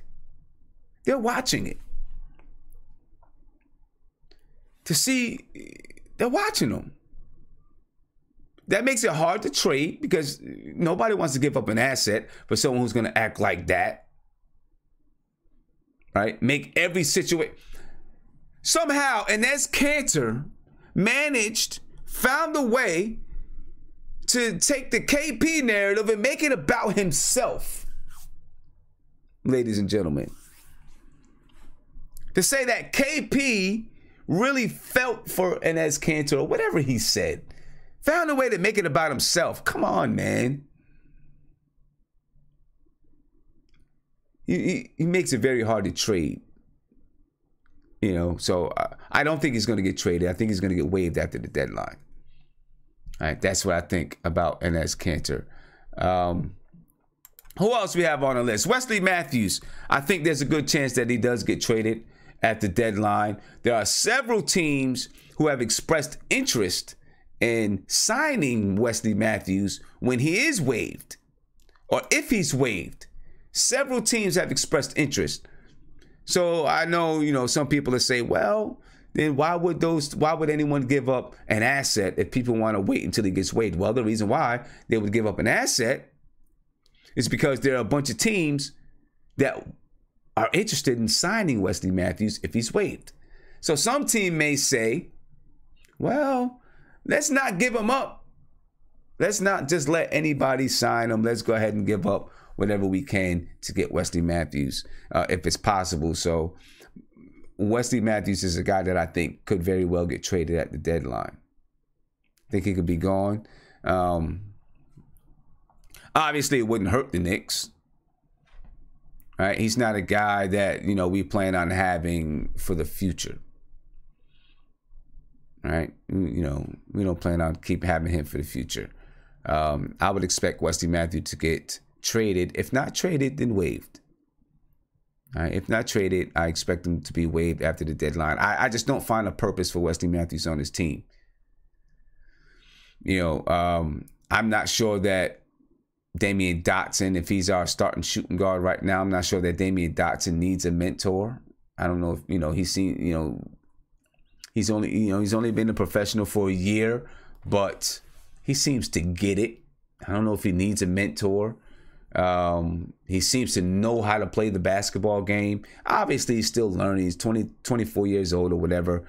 But we don't need Wesley Matthews. I find no purpose for Wesley Matthews on this team. None whatsoever. And then, of course, and we've been talking about him, we have DeAndre Jordan. And, you know, as I said, I would like to keep DeAndre Jordan on this team. I think that DeAndre Jordan adds a supreme amount of value to this team. I think he adds a lot of value to this team. I would like to keep DeAndre Jordan around. And even if, you know, if we manage to get a Kevin Durant, Kyrie Irving, Kawhi Leonard, you know, a bunch of those guys, I believe that DeAndre Jordan can be very, very valuable to this team because Mitch Robinson is not going to be ready to be your starting center, in my opinion. Not with those guys. Not with those guys, he's not. Right? You know, if you're going with a young squad and you're going to rebuild with a young squad for the next few years, then yeah, DeAndre Jordan, Mitchell Robinson is your guy. But if you're bringing in some vets and you're trying to contend now, Mitchell Robinson's not your guy, it's DeAndre Jordan. You know, and I think you can get him, you know, especially if he sees that you pulled in, you know, some of those guys like a KD, Kyrie, some of those type of guys. He'll want to stick around and he might take a deal. He's gotten paid. He got paid. Will he? You know, maybe he feels like he can get one more big payday, but he also might want to win a championship. You know what I'm saying? So, you know, I would feel good, you know, with thinking that DeAndre Jordan would sign a nice deal, nice team-friendly deal, if you get some of those guys. Not to mention the fact that him and Kevin Durant are like brothers. They're friends. They're buddies. You know, so yeah, I would clearly keep DeAndre Jordan if I can. Keep him around for a couple of years if I can until Mitch Robinson blossoms. I mean, that's perfect. That is perfect. Keep DeAndre Jordan around until Mitch Robinson blossoms and commands that spot and takes that spot from DeAndre Jordan. That's how you would want it to go. Ladies and gentlemen, if you haven't subbed the channel, do me a favor, hit that subscribe button. Ring that notification bell so you can get a notification anytime that I go live, drop a video, or whatever it is. I appreciate you for being on with me. I really do. So go ahead, hit that subscribe button. And thank you very much for being here with me. Hit that subscribe button. Let's talk to the video chat. See what's going on. I know these guys got some opinions about trades. All right, I know they do. Let me see. Isaiah, I'm going to come to you, man. You need to wake up. So I'm going to come to you because you're sleeping all up in the show. You know what I'm saying? I'm going to come to you, man. we talking about trades, man. We talking about trades. No, yo, Sim, me, Mark, all us, we was talking, man. I wasn't asleep. Yeah, you look like you was asleep, man. You look like you was knocked out. Yeah, you know what I'm saying. But so wait, what trades are we talking about? We're talking about any trades, man. We're talking about, certain guys we're talking about. We're talking about Emmanuel Mudiay, Frank Ntilikina, Wesley Matthews, DeAndre Jordan, obviously, and that's Kanter. Any trades that may come up for those guys? Anything that you've heard that may come up for those guys? So, yeah, I've been keeping in touch with the Bleacher Report and everything, but it's sad to say, and it's making me mad, but Kanter, due to all his talking, he won't be traded because no one's going to trade for him because I think the Knicks, pretty much everybody's guessing the Knicks are going to buy them out. I think the only chance we really have of making another move is maybe Wesley Matthews and Mudiay, because I don't believe, from what I heard from Steve Mills a little bit, I don't believe they want to see a pairing of Dennis Smith and Mudiay. I think they'd rather see a pairing of Dennis Smith and Frank Ntilikina. And because, those two, again, like you said before earlier, those two really work well together, or they can play off each other very well. So I don't really see the point of having Mudiay on the team anymore because you have Dennis Smith Jr. now. And I'd rather see that versus Mudiay. At least with, DSJ, he has the potential to be an okay defender. I don't know if Mudiay can. But I don't really see that many trades. I see more buyouts versus trades. Like I said before, I think the best shot we have at trading an asset is maybe Wesley Matthews. But even I heard about that. A lot of the Sixers, I think the Rockets, and a couple other teams are waiting for him to be brought out. But hopefully by Thursday we can trade Wesley Matthews and maybe get a second round maybe this year or next year's draft. That's what I'm hoping. But I feel like this is going to be more of a buyout after the trade deadline. Yeah, we'll see. Wesley Matthews is making what? What's he making? $18 million this year. Yeah. Yeah, I don't know. I don't know where we can move him to, man. I don't know where we can move him to. Let's talk to Mark. Mark has the scuttlebutt, right? Mark seems, or he thinks he has the scuttlebutt. So I'm gonna come to Mark and get the scuttlebutt on trades from, between Wesley Matthews and that's Kanter, Frank Ntilikina, Emmanuel Mudiay, all these guys.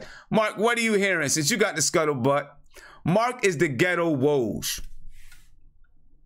But he ain't as good as Woj because he's never on point. So I don't know. He might be somebody else, but he's the ghetto Woj, kinda. That's what we're gonna call him. He's the hood Woj. The hood Woj. Hey, Mark. Yo. All right, man. Give us the scuttlebutt. Give us the scuttlebutt. All right, listen. I'm calling you hood Woj. Hey, I'm calling you hood Woj from now on. Hood Woj. Listen, man. They call me the Black Italian in entertainment stream, but listen, man. Listen, man. Most of my trades are theories and what could go down and what I would do. That's where my trades come from. But like I said, with Wesley Matthews, I think he's gonna get bought out. But I think DeAndre Jordan's gonna stay for the season for Kevin Durant's purposes because they're gonna use him in the office to try to lure KD here because they're best friends.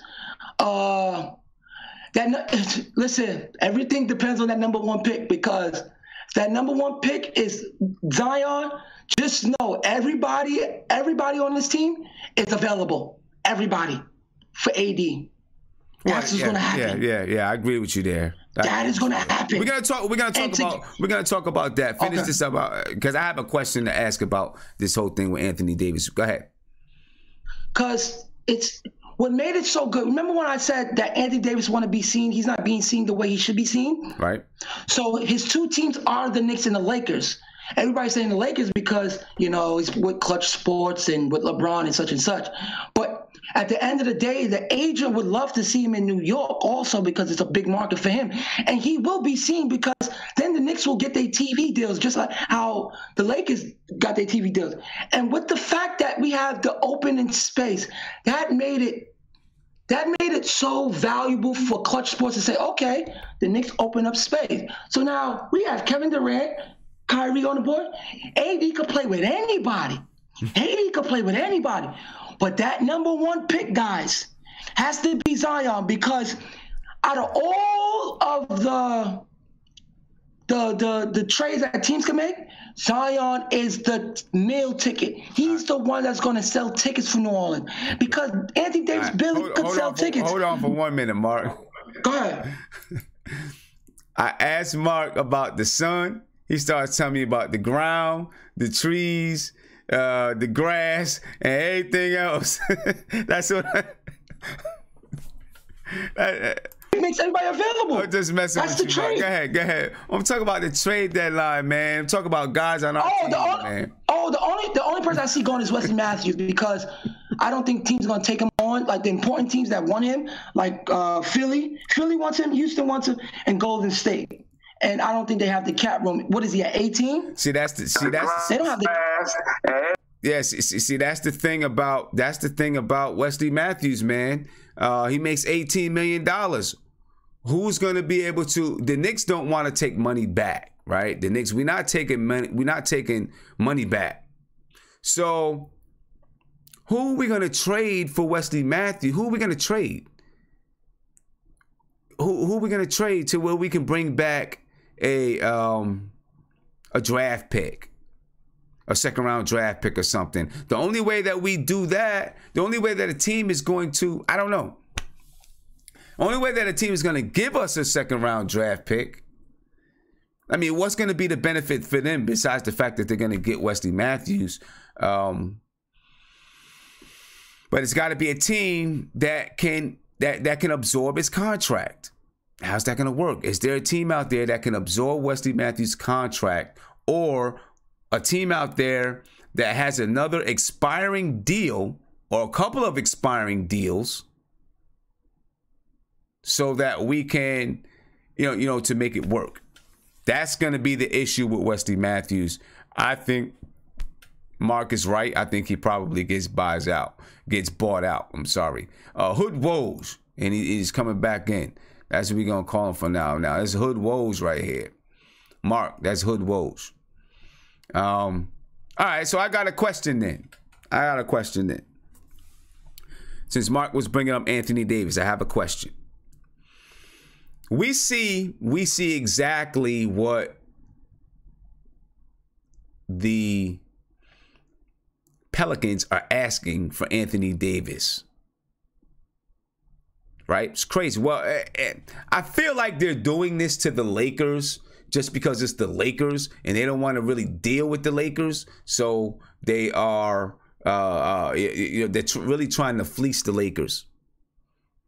I mean, the Lakers are willing to give up something totally ridiculous for Anthony Davis. In my opinion, it's ridiculous what they're willing to give up for Anthony Davis. And the Pelicans are still saying no. I'm sure you guys have seen some, have seen it. We're talking about Lonzo Ball, right? Rajon Rondo, Brandon Ingram, Kyle Kuzma, Lance Stevenson, Michael Beasley. I mean, Lonzo Ball, Kyle Kuzma, Brandon Ingram, those guys right there are a potential nucleus or a piece of a nucleus of a team in the future, right? And then also first-round draft picks. And they're also willing to take back Solomon King's or whoever's contract to give cap relief to the Pelicans. I mean, it is a crazy, crazy offer. And the Pelicans have said, well, they haven't said no. I guess the Lakers have said that they're not making any more offers. They're going to sit back and chill and wait for the Pelicans to make them an offer or a counter offer. But here's my question. Yeah, Emmanuel C., I'm with you 100%, B. I'm with you 100%. I am not doing that. I'm not giving up that much for AD. That's too much of your future. Maybe the Lakers are in position because you have LeBron. So maybe they're in position where they feel like if we add LeBron and AD, we can bring in some other people we have the ability to bring in some vets around him. Maybe it's a little bit different when you have LeBron on your team, maybe. I don't know. For us, it'd be stupid, I think. You don't give up that much of your future.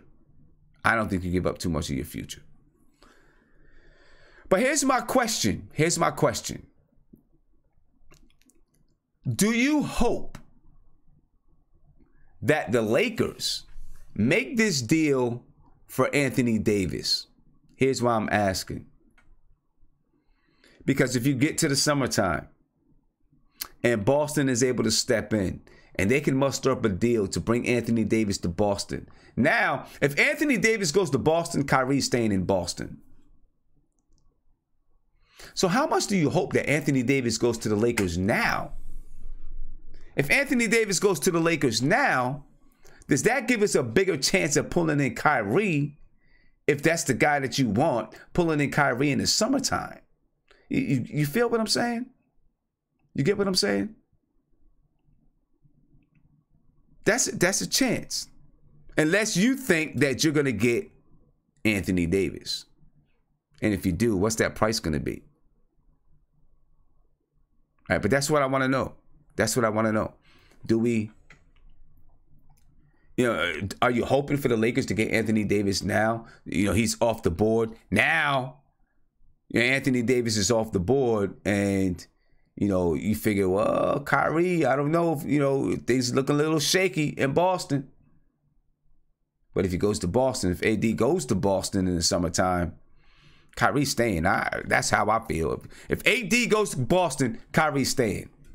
He'd be stupid not to, in my opinion. Kyrie's staying. You know what I mean? I want to know what you guys think about that. All right, I want to know what you guys think about that. All right, Isaiah, I'm going to come to you. I see you got your hand raised. I'm going to come to you. I want to know what you think. What you think, man? Yo, Sim. Yeah. Remember when Brooklyn Nets did the Paul Pierce and Kevin Garnett trade? Yep. The Brooklyn Nets will be the happiest franchise in the world if the Lakers did this, because they will not be the laughing stock of a trade no more. If the Lakers trade their whole future, let's just think about this, Sim, for a minute. Mm-hmm. That's almost what? If you do, because I think they wanted all those players plus 4 first-round picks plus 4 second-round picks. Yeah, that's about. It's a wild trade. It's a wild trade, man. Sim, that's like trade. 12 players, and someone's telling me 12 players is worth 1 player. My God, that would be catastrophic for any franchise. I don't care if you get AD. I don't care how good you think you're going to be there. That's 12 players that you giving up. Yeah, it's definitely it's a wild trade. Guys, that's just ridiculous, Sam. And like I said, if they do it, you could almost book Kyrie to New York. If who does? You know what I'm saying, Sim? If the Lakers do it, you're saying if the Lakers do it. Yeah, if the Lakers trade for AD, Kyrie might as well get his apartment ready in New York in Manhattan. So that's what I'm asking. So that's what I'm asking. Are you hoping for AD for the Lakers to make that trade? Are you hoping for the Pelicans to make that trade? Yeah, because right now, because you know what it is though, Danny. I think we're witnessing Danny Ainge lose a little bit of his power since AD father came out and said what he said about his son not really playing for Boston. That's why I think Danny Ainge right now is trying to tell the Lakers to hold on, because he knows that 2 years with Anthony Davis is going to be 2 years extra with Kyrie. So he wants to get that trade done so that they got a chance at getting a title and a chance at Kyrie Irving staying a little bit longer. So, I'd rather see Anthony Davis in the Lakers, because they're going to be sapped so much that I don't even think they're going to win anything in the West. And I think Kyrie and Kevin Durant will definitely team up here, and they will definitely be a force reckoning with. So that's why I say, if we can't get AD, if the Knicks can't get AD, then I'd rather see him in LA. To me, that means that's almost a guarantee that Kyrie Irving's gonna come to the Knicks. Okay. Let me see what Z got to say. See what Z has to say about it. Go ahead, Z. All right. I was gonna say, you can hear me? Yep. You clear? Yeah. If AD is traded to the Lakers, it would be the destruction of two franchises at once, bro. It would be the greatest thing for the Knicks in like 20 years. Hear this out. A lot of people have not realized that the whole Celtics situation with Isaiah Thompson really messed up this situation, dude. A lot of free agents have that back of their head about the loyalty part. Now, if you trade AD to the Lakers, first of all, the Lakers are going to give up their whole future for one player. And they're going to have to build around these two players. And it's going to be like the Miami Heat. It's going to be like a short-term success. The Celtics, now, if AD goes to the Lakers, they're going to be looking at Tatum like, we need to either keep him or we need to trade him to get a big asset. You know? Now, I'm not going to say it's the collapse for the Celtics, but it's not going to be like the championships that everyone keeps claiming about. You know? It's like really two birds with one stone. You know, even if the Knicks don't get AD, as long as he goes to the Lakers or some regular team, dude, we're winning, you know? Yeah. And I seen somebody in the chat just say that, you know, the Lakers already backed out of the Anthony Davis talks. They did.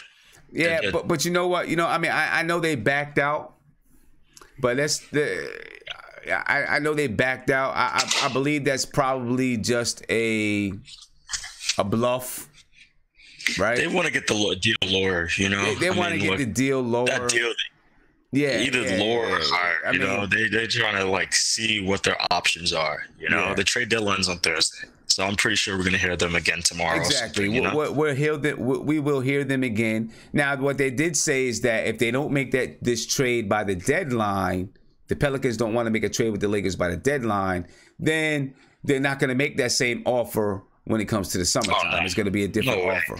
Because AD he has 1 year left. I mean, let's look at the Celtics, right? If the Celtics are looking at the Pelicans like, look, AD 1 year from now could be us, right? Are they really going to get a Tatum or, you know, a first-round pick? You know, the deal goes way off if it's after this trade deadline. You know what I mean? Like, the deal becomes smaller and smaller, you know? But yeah, well, you know, so I mean, in a way though, it is good. It is a good thing, and I'm gonna get to Ant because I haven't spoke to Ant yet. In a way, it is a good thing. I think it's a very good. It could be a good thing if AD goes to the Lakers, because I'm not betting my chips that AD is gonna come. That he's. I know it came out that he would sign a long-term deal with the Knicks, with the Lakers, obviously with the Bucks, and then there was somebody else in there, the Clippers, I think it was. Yeah, the Clippers. I don't know how the Clippers got in there, but the Clippers.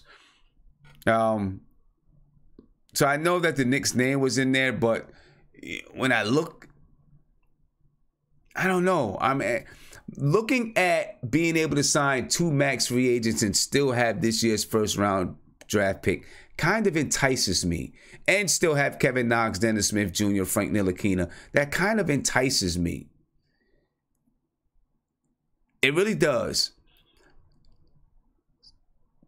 Trading for AD, where you know you're going to have to give up Kevin Knox just to make the money work. You're going to have to give up probably Knox, the first round draft pick, Frank Ntilikina or Dennis Smith Jr., and whomever else, just to make the money work. Just to make the money work. Right? Now,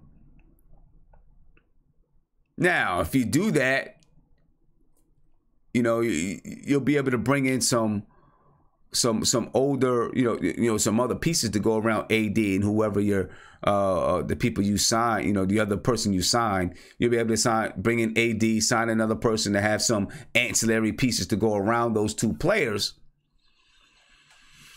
But then you're putting all your eggs in this basket and win now mode instead of building. The way we are now, if you do not trade for Anthony Davis, which I don't think is going to happen with the Knicks anyway, but I'm not going to stop and say, I'm not going to say that the Knicks don't have a chance. But if you do not trade for Anthony Davis, you can actually win now and build for the future. because you'll have Kevin Knox, Dennis Smith Jr., Frank Ntilikina, Alonzo Trier, Mitchell Robinson. You'll have two of those max players. You'll have the first round draft pick, and you'll have some veterans that'll want to come play with this team. So yeah, you will be winning now and building for the future. Which one is better? Which one is better? That's a tough one.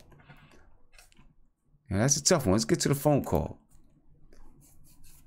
You know, that's a lot to think about. That's a lot for our front office to think about. And I'm gonna give kudos to my front office in a minute though, because I like what these guys doing. But Tony Crow, what's popping, man? What do you think? Go back this time. Shout out to the chat. Yes, sir. What was you asking?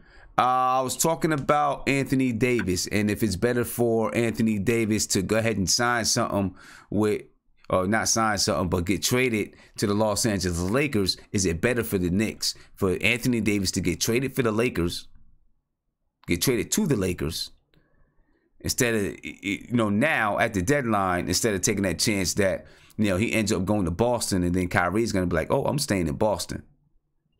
Or do you not care about Kyrie? Well, I don't think Boston is an option at all. I don't think Kyrie's gonna stay re-sign in Boston, even if they get Anthony Davis, because he'll be a 1-year rental. Okay. It's Kyrie taking the risk of AD not staying and him being stuck there when he could just, you know, take control of his own destiny. Right. And sign. Makes sense. I mean, wherever he wants.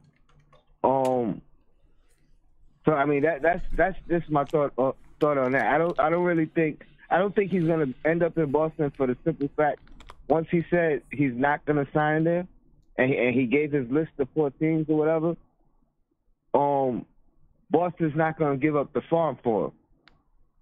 Right. You know what I mean? Right.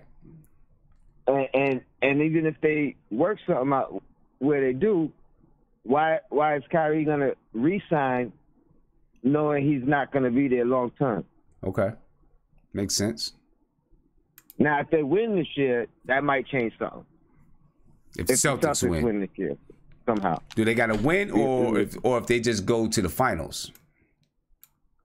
I say win, because if they win, it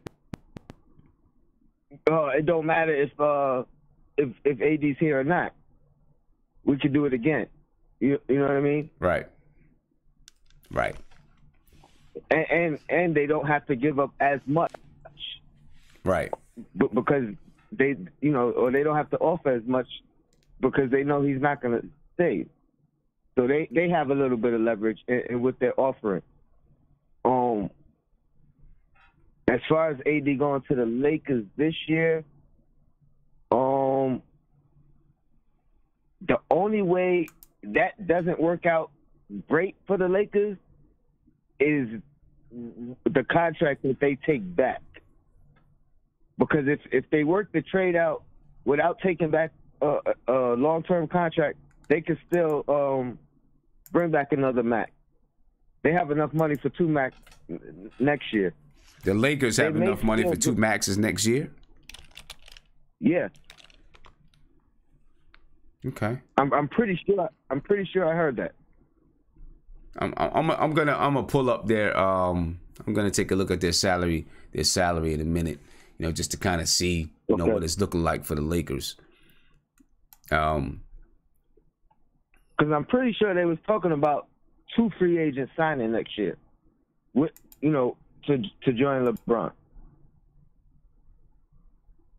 Could very well be, man. I mean, that was early in the year. I haven't heard that talk much recently, you know, since AD got into the picture. But that's what they were saying early in the year. Well, see, if and I know, you know, the Lakers said that they're out of it, but I'm sure if the Pelicans turned around and said, okay, you know what, we'll take this deal, the Lakers would probably jump on it.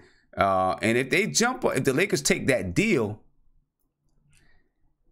Solomon King, I guess his name. I'm not sure what his salary is. Solomon King, I think that's his name.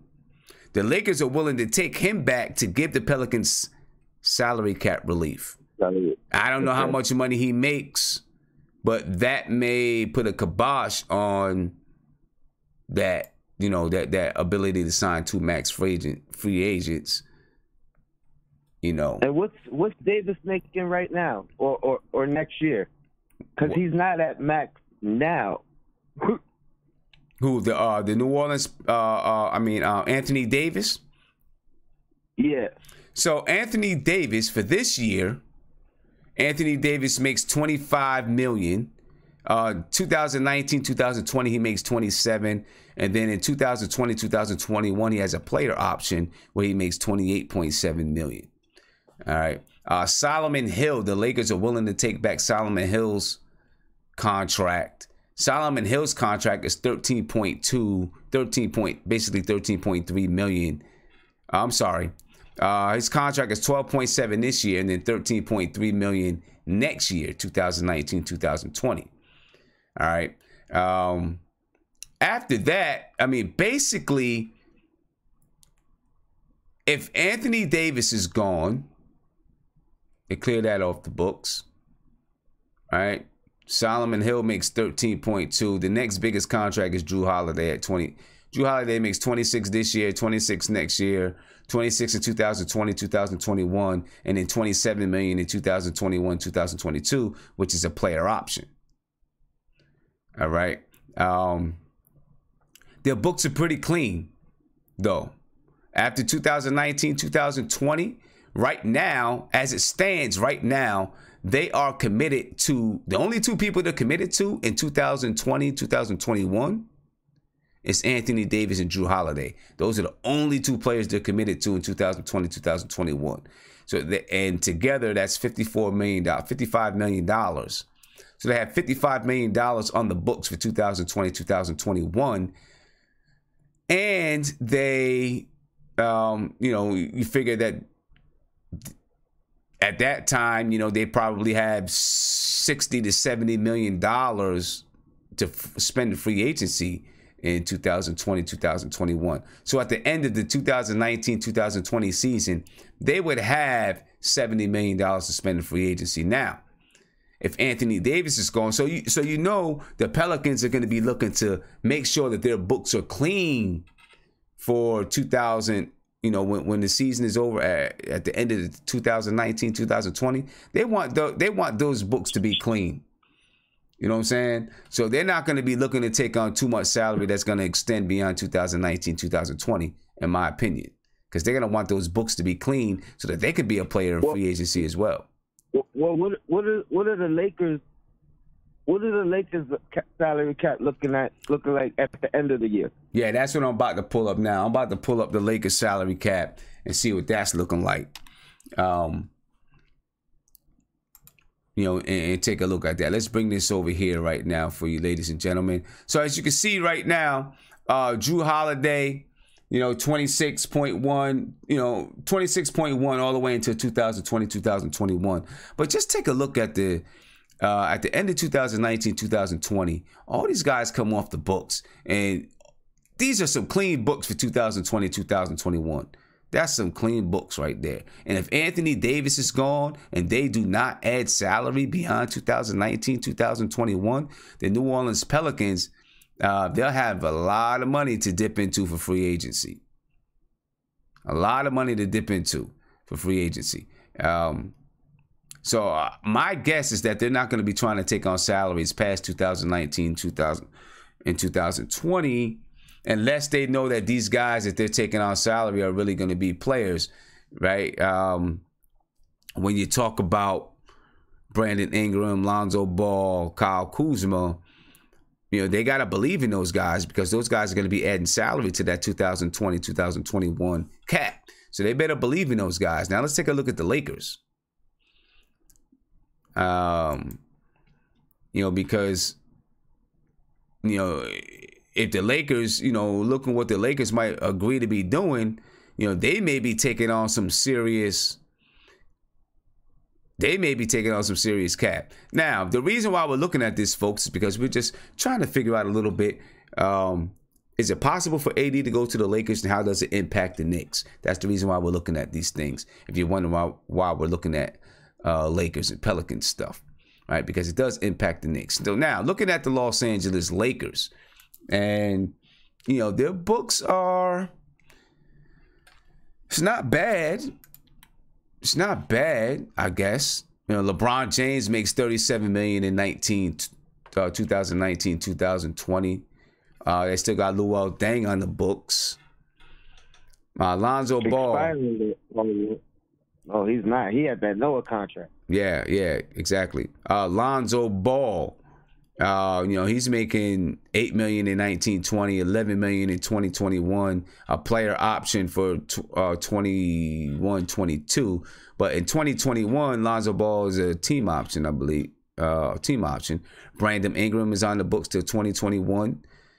They got, you know, Kyle Kuzma's on the books, but he's pretty cheap till 2021, so he's really a deal. Josh Hart is on the books until at least 2021.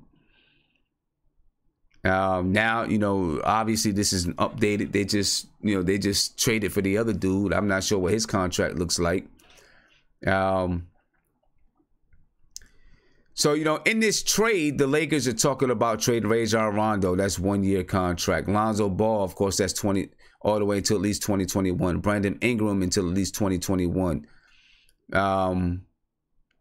Kyle Kuzma until at least 2021. Those guys would be looking to go in and trade. Michael Beasley's a 1 year. Lance Stevenson is a 1 year contract. Now, if they took back Solomon Hill, you know, that'd be $13.1 million for the 2019-2020. So you would have to add that to their cap. But of course, they'd be sending out, you know, they'd be taking on $27 million for, you know, for bringing in Anthony Davis. They'd be taking on $27 million. So you would add $27 million to the cap. You add $27 million to $67 million. That's somewhere around $94 million plus another 13. That's that's $107 million right there. That might. But then, of course, they'd have some other guys coming off. I don't know. They may have room for one more. They may have room for one more max player or one more expensive free agent if they made that trade. So, yeah, that's what it looks like, man. I don't think it really affects us too much unless he goes there this year. And I really don't see that happening. Okay. All right. Yeah, that's something. I'm gonna get to the video chat a little bit, Tony. Find out what these guys think. All right. Find out what these guys think a little bit. Let me see. Ant, I'm coming to you, Ant. I'm coming to you. Ant, what's popping, man? What's good with you? What's good, Sim? What's up? What's up? I'm good. Let me ask you, man. Are you hoping that AD goes to the Lakers so that you know, and then looking at how everything falls for the Knicks if AD goes to the Lakers? I mean, it's like half and half. Part of me is like, you know, I want to see this Laker experiment where LeBron failed miserably. So if he does go, I want to see them give up the Staples Center. They got to give up everything. But I haven't heard too much people talk about this. You know how the old church ladies say, "Where there's a will, there's a way." Uh-huh. If we go into the summer with Anthony Davis not being traded, there's still that chance that we can finagle a way to get all three of our guys. There's a chance that we can make it happen. If we play our cards right, if everything falls into place correctly for us, we can make that happen. So part of me wants to see if that has a shot of happening. Part of me wants them to just go to LA so, you know, Kyrie can keep going more, you know, non-contempt the Celtics. But the Celtics are in a rough spot because I forgot who was talking about it, but they bring back the chicken or the egg situation. Like, Anthony Davis has to commit to Boston for them to trade the pieces they're going to trade to get him. I don't think he commits to Boston without Kyrie committing to Boston. And I don't think Kyrie commits without Anthony Davis being there. So I think Boston is in a rough situation. It is. I think that Boston, Danny Ainge seems to be pretty smart, but I don't know. Are they willing to take that chance? Right. And do you trade a Jason Tatum without Anthony Davis committing long term? Right. You can't. Right. You can't. And I don't think Danny Ainge is interested in trading Jason Tatum, period. I think Danny Ainge may be saying that now to get this into the summer. But I think when the summer rolls around and the Lakers bring their offer down, Danny Ainge is going to say, you're not getting Tatum. And now the Pelicans are in the worst situation. But that's when our number one pick becomes valuable, if we get it. That's that number one pick. And like, listen, they don't want to give up Jason Tatum. Zion is better than any of the Lakers' young players. And that's when we can get back into the fight. So it's a risky move. Because if Danny Ainge just says, you know what, forget it, I'm going for it, I can't see Kyrie leaving Boston with Anthony Davis there. Yeah. But, there's a chance, man. Now I see, someone said in the chat, Emmanuel C. said in the chat, or maybe it was someone else, because someone asked me, what do I think about what they said? I'm not, Ricky D, I'm not sure exactly what you said, so if you can say it again. He asked, what if Kyrie and Anthony Davis both sign to Boston or both go to Boston and then decide to leave for the Knicks? I don't know. I guess that could happen. I don't know if Danny Ainge is going to, like Ant is saying, Danny Ainge is going to make sure he's got some long-term things locked up so he's not giving up. He's not giving up stuff for nothing. Because if Kyrie signs back to Boston, then he's signing the deal. Now you got to trade him to the Knicks. Unless he signs a one-year deal. So if Kyrie goes back to Boston, then he's not going to leave. I mean, there is no leaving. No. Because that trade wouldn't happen until July, which means that the Celtics would know if they're signing Kyrie or not. If they don't sign Kyrie back, maybe they still try to trade for Anthony Davis. They probably will, right? And they still take into account they got to pay Gordon Hayward. Yeah. They're paying Al Horford. If they get Anthony Davis, they're paying Anthony Davis. Are they going to want to give Kyrie the max as well? That's a lot of money. Yeah, that's the question. I know. Yeah. We'll see what's up. Let me see. Nate, what do you think? I'm going to leave you open, and I'm gonna leave it live. I'm going to leave you live. I just got on. What are you talking about, Sim? We're just talking about how this Anthony Davis trade impacts the Knicks. We're only going to spend another 2 or 3 minutes on it, then we're going to move on to something else. So, like, if Davis gets traded to the Lakers, how it affects the Knicks? Yeah. I mean, if it gets traded to the Lakers, it probably has a good impact on the Knicks because that's more of a chance that Kyrie, if he gets traded to the Lakers, then obviously the Celtics are not getting Anthony Davis, and there's a better chance that the Knicks can get Kyrie. If he gets traded to Boston, even he says he's not going to sign a long-term deal there. Things happen. You never know. That could stop. Let me ask you a question. Do you want Kyrie if we already have Dennis Smith? What? Are you expecting we're going to trade Dennis Smith if we get Kyrie? If we get Kyrie, yeah, probably trade. Then we probably will. I don't know. I don't know. I don't know. Let me ask you a question. I don't think it's as obvious as people make it sound like. But who would you rather have? If let's say you're pairing, a KD or AD, who do you think better suits to play with AD or KD? Kyrie all day. All day. Listen, Kyrie's played with big time players and knows how to play with big time players. Dennis Smith Jr. is learning how to play the game still. Kyrie's been in the league for a while. He's won a championship. He's been to the dance a few times. He's played with LeBron. He knows better, at least, how to play with a big-time player. But Kyrie's also older than Dennis Smith, and are an issue, just like Dennis Smith is an issue. Do you still take Kyrie? He's still only 26, though. Yeah, Kyrie's like 26 years old. Dennis Smith Jr. is 21. You get Kyrie to mentor Dennis Smith. You got KD to mentor Knox. You get AD to mentor Mitchell. I mean, here's the deal. If we strike out on AD, the only thing that I would say about the thing with Dennis Smith Jr. is the price point between the two players is huge. Exactly. Right? It's huge. So cheaper and younger. Dennis Smith Jr. is making $3 million, whatever he's making per year, $3 to $4 million a year for a while. You're gonna be paying Kyrie $32 million a year. You know what though? Most championship teams have starting caliber players on their bench, so you have to have some dudes that can ball coming off your bench. So I wouldn't mind Dennis Smith Jr. coming off the bench if he's still that good. Yeah, I wouldn't mind that. Yeah, but I mean, you gotta trade one of them. I mean, if you're gonna get Kyrie, you gotta trade Dennis Smith. No, you don't. You need a backup point guard. Is he gonna want to go to the bench, fool? He might. But you know what?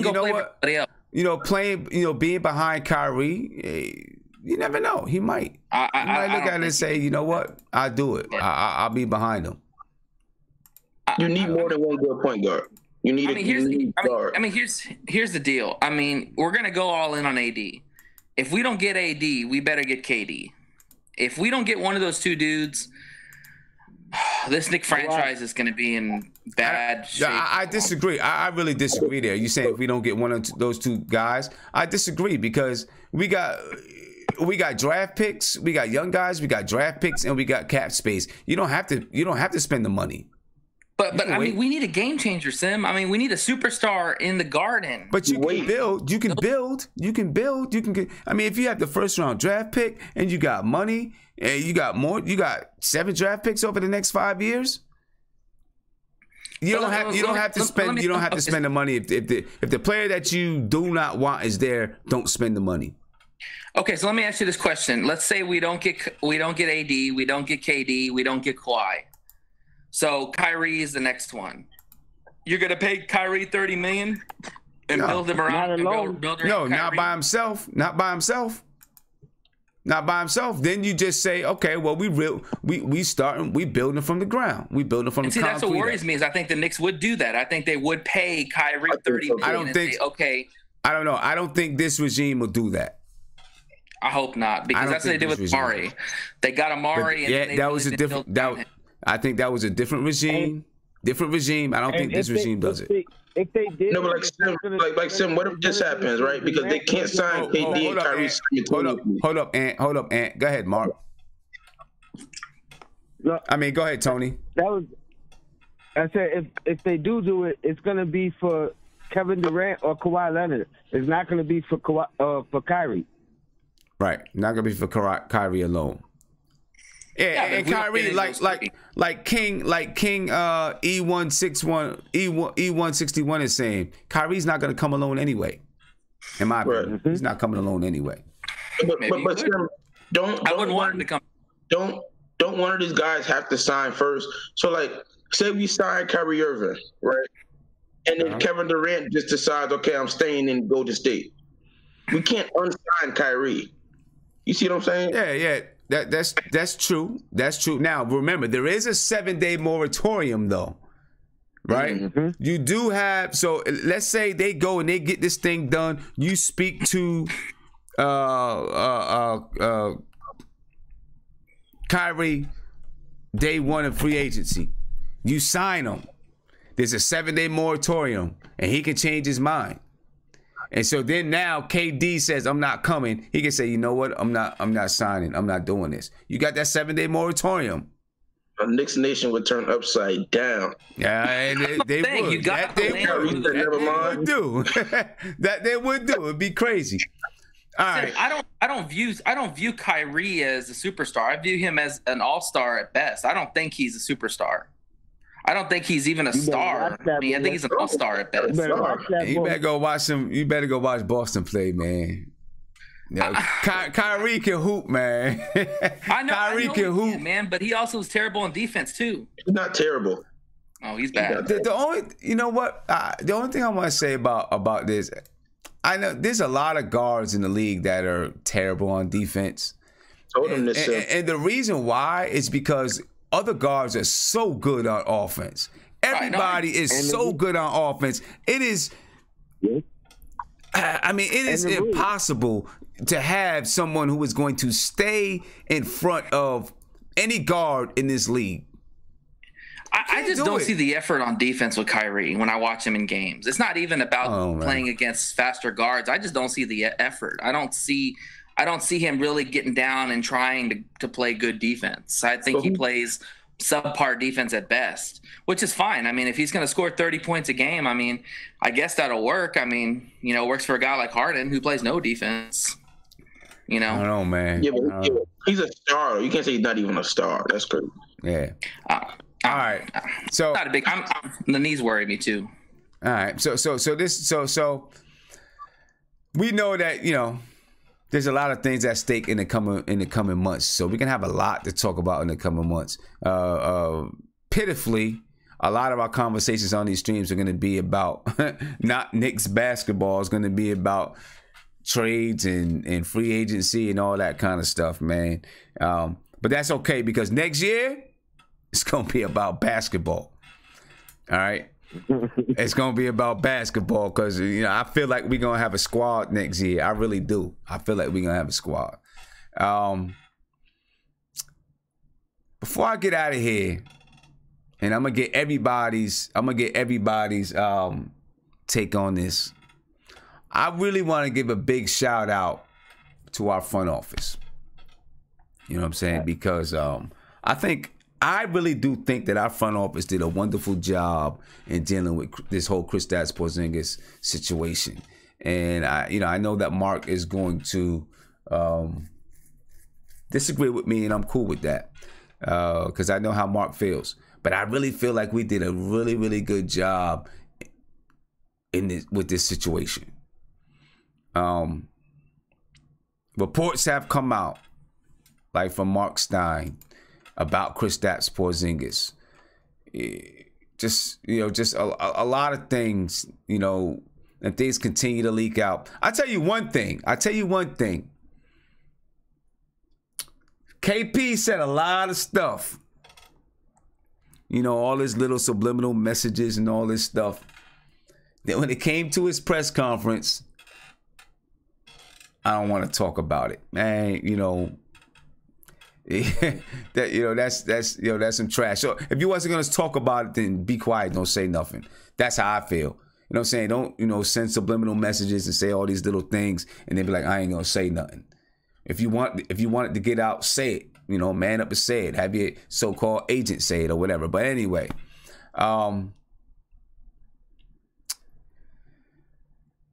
Mark Stein had a really good article. The Truth Will Come Out. That's the name of the article from the New York Times. You know, you guys, you know, take some time. You guys might have seen it. I'm sure you guys have seen excerpts from it. We asked a few questions, right? He said, you undoubtedly still have questions about the Knicks' motivations for abruptly trading Kristaps Porzingis to the Dallas Mavericks last week. Good news, we have answers. This is Mark Stein, ladies and gentlemen. Very, very reputable source. New York Times. How can the Knicks be sure they got the best possible deal? Mark, this is the answer to your question. Because this is what Mark was harping on, that he felt the Knicks could have gotten a better deal. They took some time. Here's the answer. The Knicks spent much of January, quietly canvassing the league for potential Porzingis trades. According to a person familiar with the talks who is not authorized to discuss them publicly. They tried for untouchables such as Utah's Donovan Mitchell and Sacramento's De'Aaron Fox, and predictably, they were rebuffed. but the Knicks knew all along that the Mavericks had the wherewithal to meet many of their trade objectives. And just as crucially, that Dallas was generally unfazed by Porzingis' injury history. And so then of course, the Mavericks had Dennis Smith Jr. wanted to get rid of Dennis Smith Jr. They were willing to give up 2 future first-round draft picks. And they were really the only team that was willing to absorb Tim Hardaway Jr. and Courtney Lee. There you go. I mean, obviously it's a gamble. But I think that the Mavs are taking a gamble too. Then he says, how did the trade come together so fast? The Knicks, and this is not something that we knew, obviously, right? But the Knicks have been expressing interest in Smith all season. The teams, according to 2 people with knowledge of their talks, also had been discussing a Hardaway for Matthews trade for weeks before January 28th, which is my birthday, by the way, which both sides pinpoint as the first date the Knicks showed a willingness to expand the discussions to include Porzingis, to include Kristaps Porzingis. The Mavericks' interest in Porzingis had been an open secret to the Knicks for years. One Mavericks official not so jokingly estimated that Dallas approached the Knicks about 100 times before the team ever showed any willingness to discuss parting with Kristaps Porzingis. Right? So obviously the Knicks knew that they had something there in Dallas because they were really interested in KP. Right? Did Porzingis really ask for a trade in that meeting? Obviously, when asked at the news conference on Monday, Porzingis said, "I would rather just focus on what's ahead of me than looking back," which, to me, I'm like, yo, you started pulling this garbage out the hat. You should have said so. Anyway, a person with knowledge of the meeting, however, said it was requested by the Porzingis brothers after they had canceled a similar meeting earlier in January, and that it lasted less than 5 minutes. Later in the day, according to the person, Giannis Porzingis provided the Knicks with a list of 4 teams he and Kristaps had deemed acceptable trade destinations. The Nets and the Los Angeles Clippers were amongst those teams. But Dallas was not on the list. The Knicks, meanwhile, were told Porzingis was prepared to leave the team and continue his knee rehabilitation in Spain if he was not moved by this week's league trade deadline. It was not long after receiving the 4-team list that the Knicks notified the Mavericks they were prepared to do the deal. Okay. Why didn't the Knicks shop the Dallas deal for something better? The Knicks were convinced, having devoted much of their January to assessing their various Porzingis options, that no team out there was prepared to absorb the Hardaway and Lee contracts, in addition to packaging a player of Smith's caliber with first-round draft picks. They are now projected to have more than $70 million in cap space this summer. The Knicks were fearful that letting the Dallas offer linger or engaging other teams in the week leading up to the trade deadline would have enabled the Porzingis camp to scare off the Mavericks or other potential suitors by threatening to sign long-term only with the Nets and the Clippers. Kind of like what's happening with Anthony Davis. All right. How worried should the Mavericks be about convincing Porzingis to sign? The Mavericks are one of those dice-rolling teams like Boston, Houston, and Oklahoma City when they traded for Paul George. That always bets on themselves in these situations. Porzingis has the option to play next season for a mere $4.5 million and become an unrestricted free agent in July of 2020. But Dallas is already expressing confidence that it can get KP's signature on a 5-year, $158 million contract. That's the same contract that the Knicks didn't want to commit to KP if he wasn't going to be committed to the team, and also his injury. Porzingis has strong pre-existing relationships with the 40-year-old Dirk Nowitzki, blah, blah, blah, blah. We don't really care about that much. Who won the trade? I don't even care who won the trade. But that's the grip of it. But there's more. There's more. If you go to the New York Post, Giannis is a much bigger player in this than a lot of people. Well, I think we all realize it now. That Giannis is, such a big player in this whole thing. It's like Giannis wants to be the European. Giannis and KP want to be the European version of LeBron and his guys. Right? He's not LeBron James.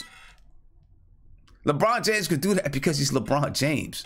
LeBron James has changed it. As much as I'm not a fan of LeBron James, look, I gotta admit it, the dude changed the landscape of the league and how players view themselves.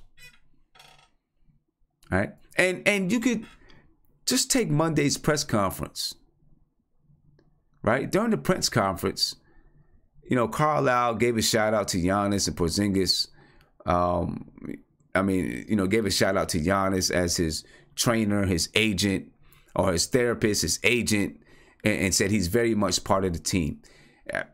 Mm-hmm. To me, that was Giannis and Porzingis saying, make sure you let people know that Giannis is a player in this. That's all that was. That's all that was. Fired. Say that again, Tony.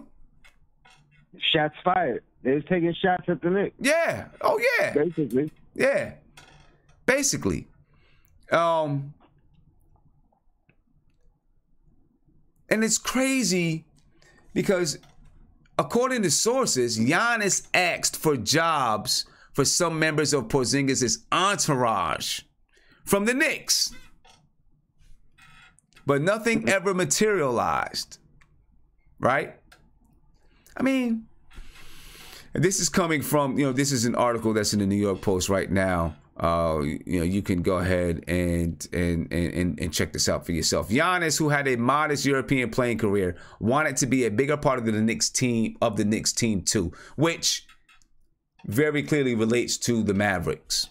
According to sources, Giannis asked for jobs for some members of Porzingis' entourage, but nothing ever materialized.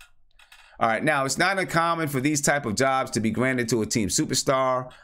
When Carmelo Anthony was a Knick, Asani Swan was on the Knicks payroll. Swan was Anthony's longtime branding manager and worked solely with Anthony. Okay. Amari Stoudemire's security man, Max Caird, was named to the Knicks security staff soon after Stoudemire signed.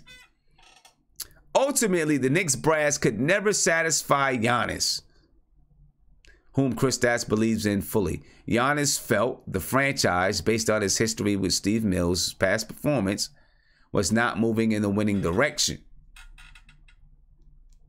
All right. During Thursday's fateful meeting, a couple other teams that were on this list, the Spurs, the Raptors, the Nets, Clippers, were included on the list that Giannis gave to the Knicks. But basically, Giannis wanted to be a bigger part. Giannis wanted to be able to call some of the shots. And the Knicks, this regime is like, nah, it's not happening. This is not what we do here. Not on this squad.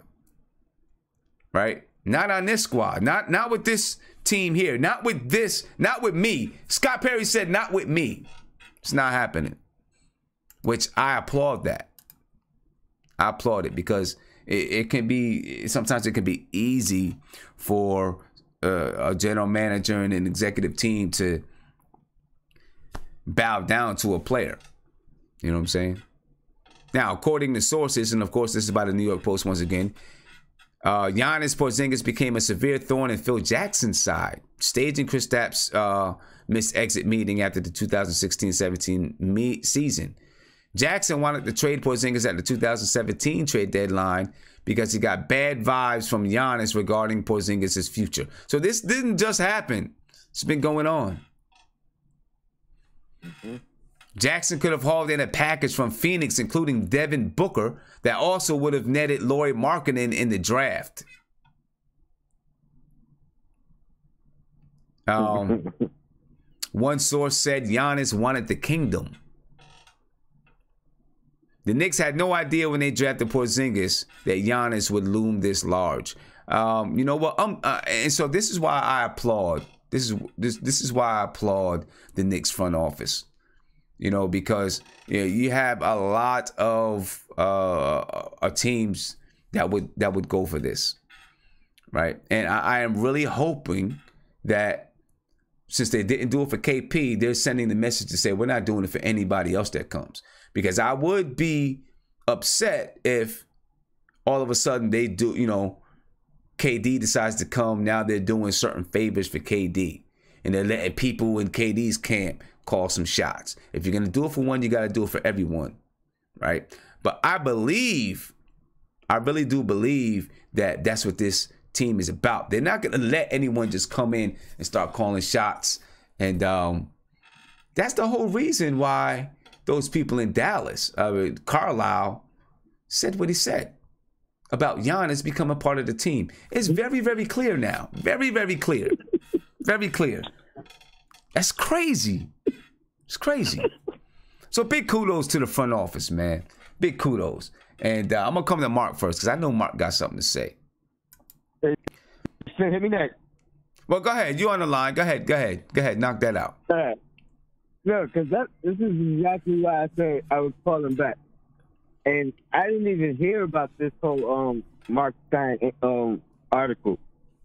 But me watching that press conference, just like you said, as soon as they said that, and me reading the body language and how they all looked at each other and they all were laughing and making a little joke, like it immediately became clear to me that his brother orchestrated it, and his brother, wanted to be part of the organization. I didn't know to what extent, but I knew he wanted to control more things than they were allowing him to.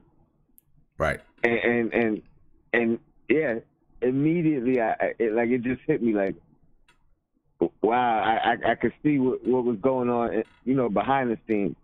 And just like you said with Phil Jackson, that's the first thing that came to my mind, because another blog that I frequent, that was a big argument as far as who was right and who was wrong in that situation, and Phil being fired. And I definitely I was against Phil. I still am. But, none of that was brought out into the open to where, a average fan would know what was going on behind the scenes. Right. But, that's diva acts and diva ways. Yeah. And it makes a little bit more sense how a lot of people blame Carmelo as far as learning some of this stuff. If he had people within the organization with jobs, while KP was there, he obviously saw it. Right. You know what I mean? Right. But kudos to the front office. I knew it was a great thing to get it done fast, just because anything negative that's going on in New York is going to get blown way out of proportion. So the fact that it happened that fast, the only thing anybody could do was react. You know what I mean? They didn't have time to think. It was just react. Right. So I think they played it beautifully. Like in years past, this would have been the ugliest thing ever. You know what I mean? Right. Ugliest thing. It would have been ugly. It would have been ugly. It would have been a PR nightmare, basically. Yeah. And look, man. Kudos to the. Yeah. Definitely kudos to the front office, man. Briefly, it looked bad briefly, but anybody in the business or anybody who understands business knows they did the right thing. Yeah. Like even holding on to him would have been ugly. Yeah. And I'm gonna tell you something. The more and more things go on, I'm starting to feel like it was a mistake not being more patient with Phil Jackson. I'm not gonna lie. I really am. I do know that Phil Jackson, you know, his ego got in the way a little bit. You know, the whole thing about the triangle and all that stuff. But he wanted to trade KP because of things that he saw. Worried about him being injury prone. Concerned about, you know, his brother and all that kind of stuff. And he was going to bring in Devin Booker and Lauri Markkanen. That's who came beautiful. To the Knicks. But right? you know what my biggest argument with Phil was? Number one, I wanted him to coach. Yeah. And my second reason would have worked if he coached. Like, I was fine with him being in the front office, but he wasn't visible. Yeah, I get you.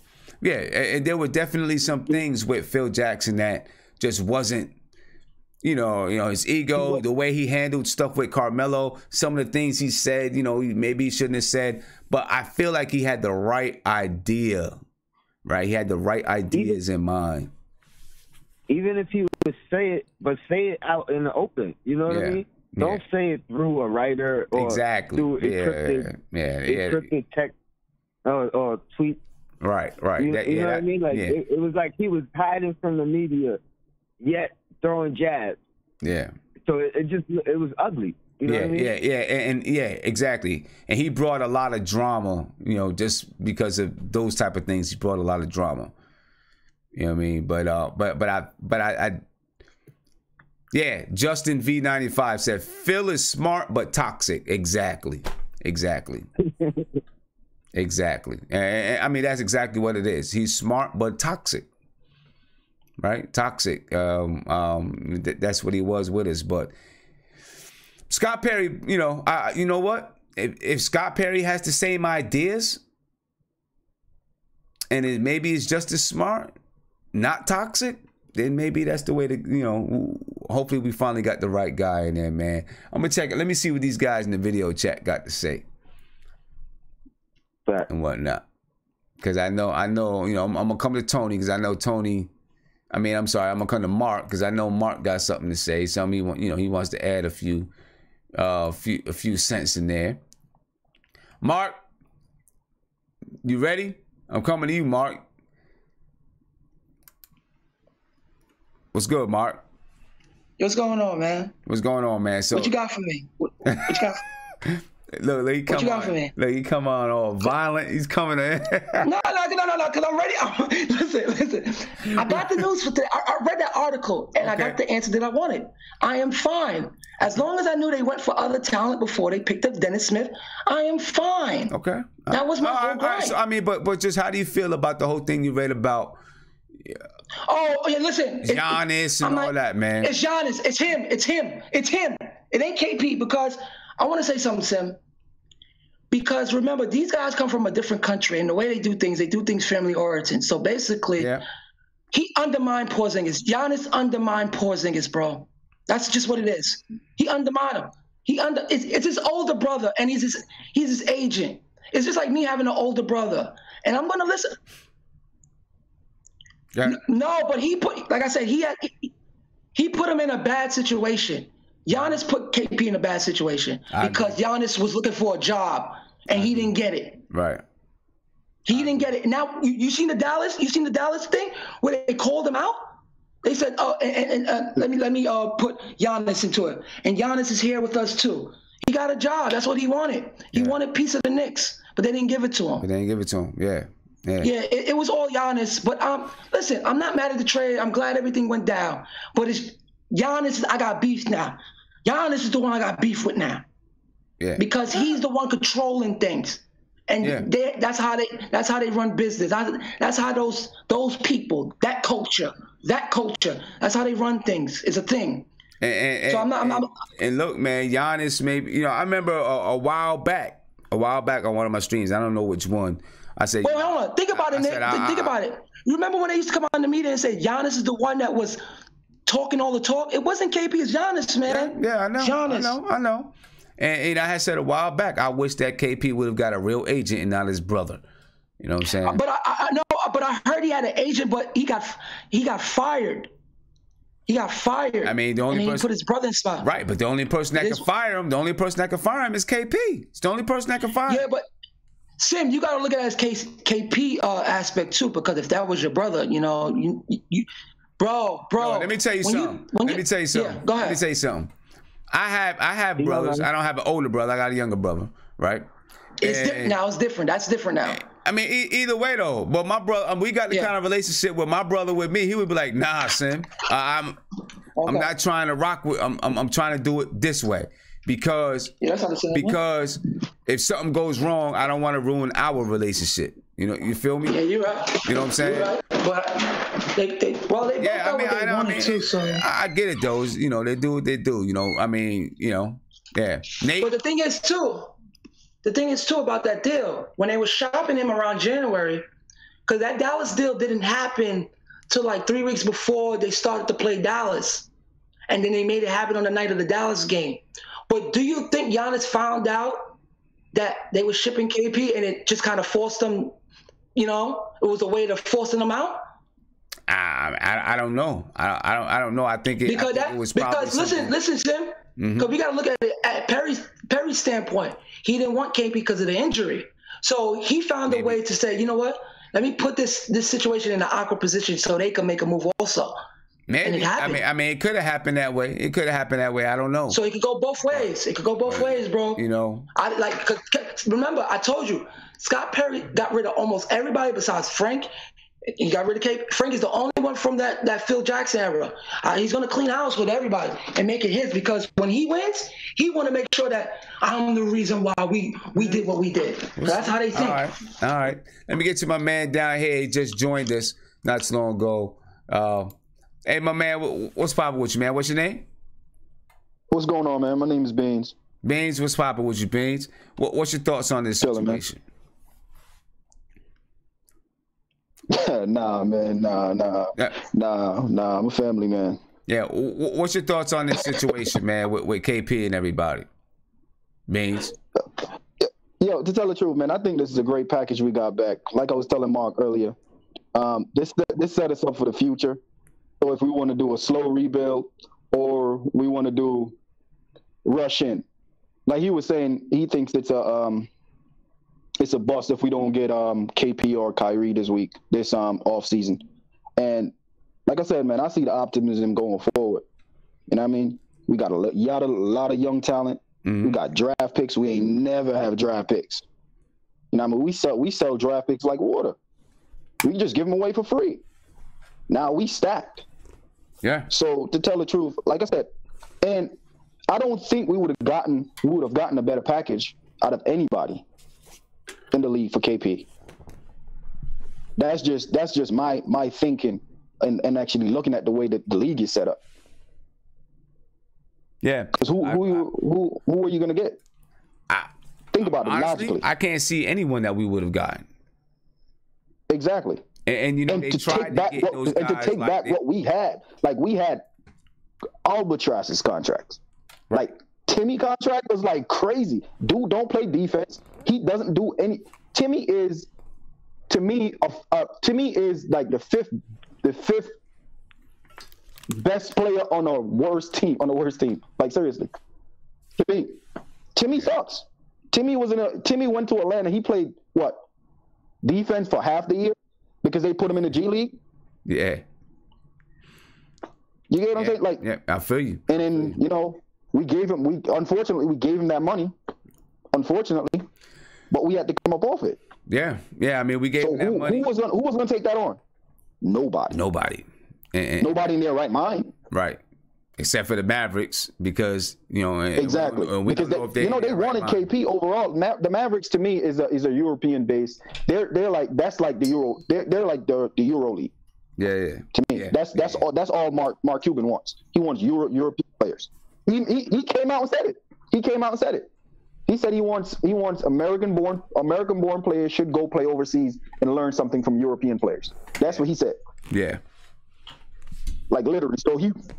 So overall, I think we got the best package for KP for injury prone, 7'3", for an injury-prone 7'3" guy coming off a ACL tear. You get what I'm saying? This is not like a young, not a young. I'm saying a short dude.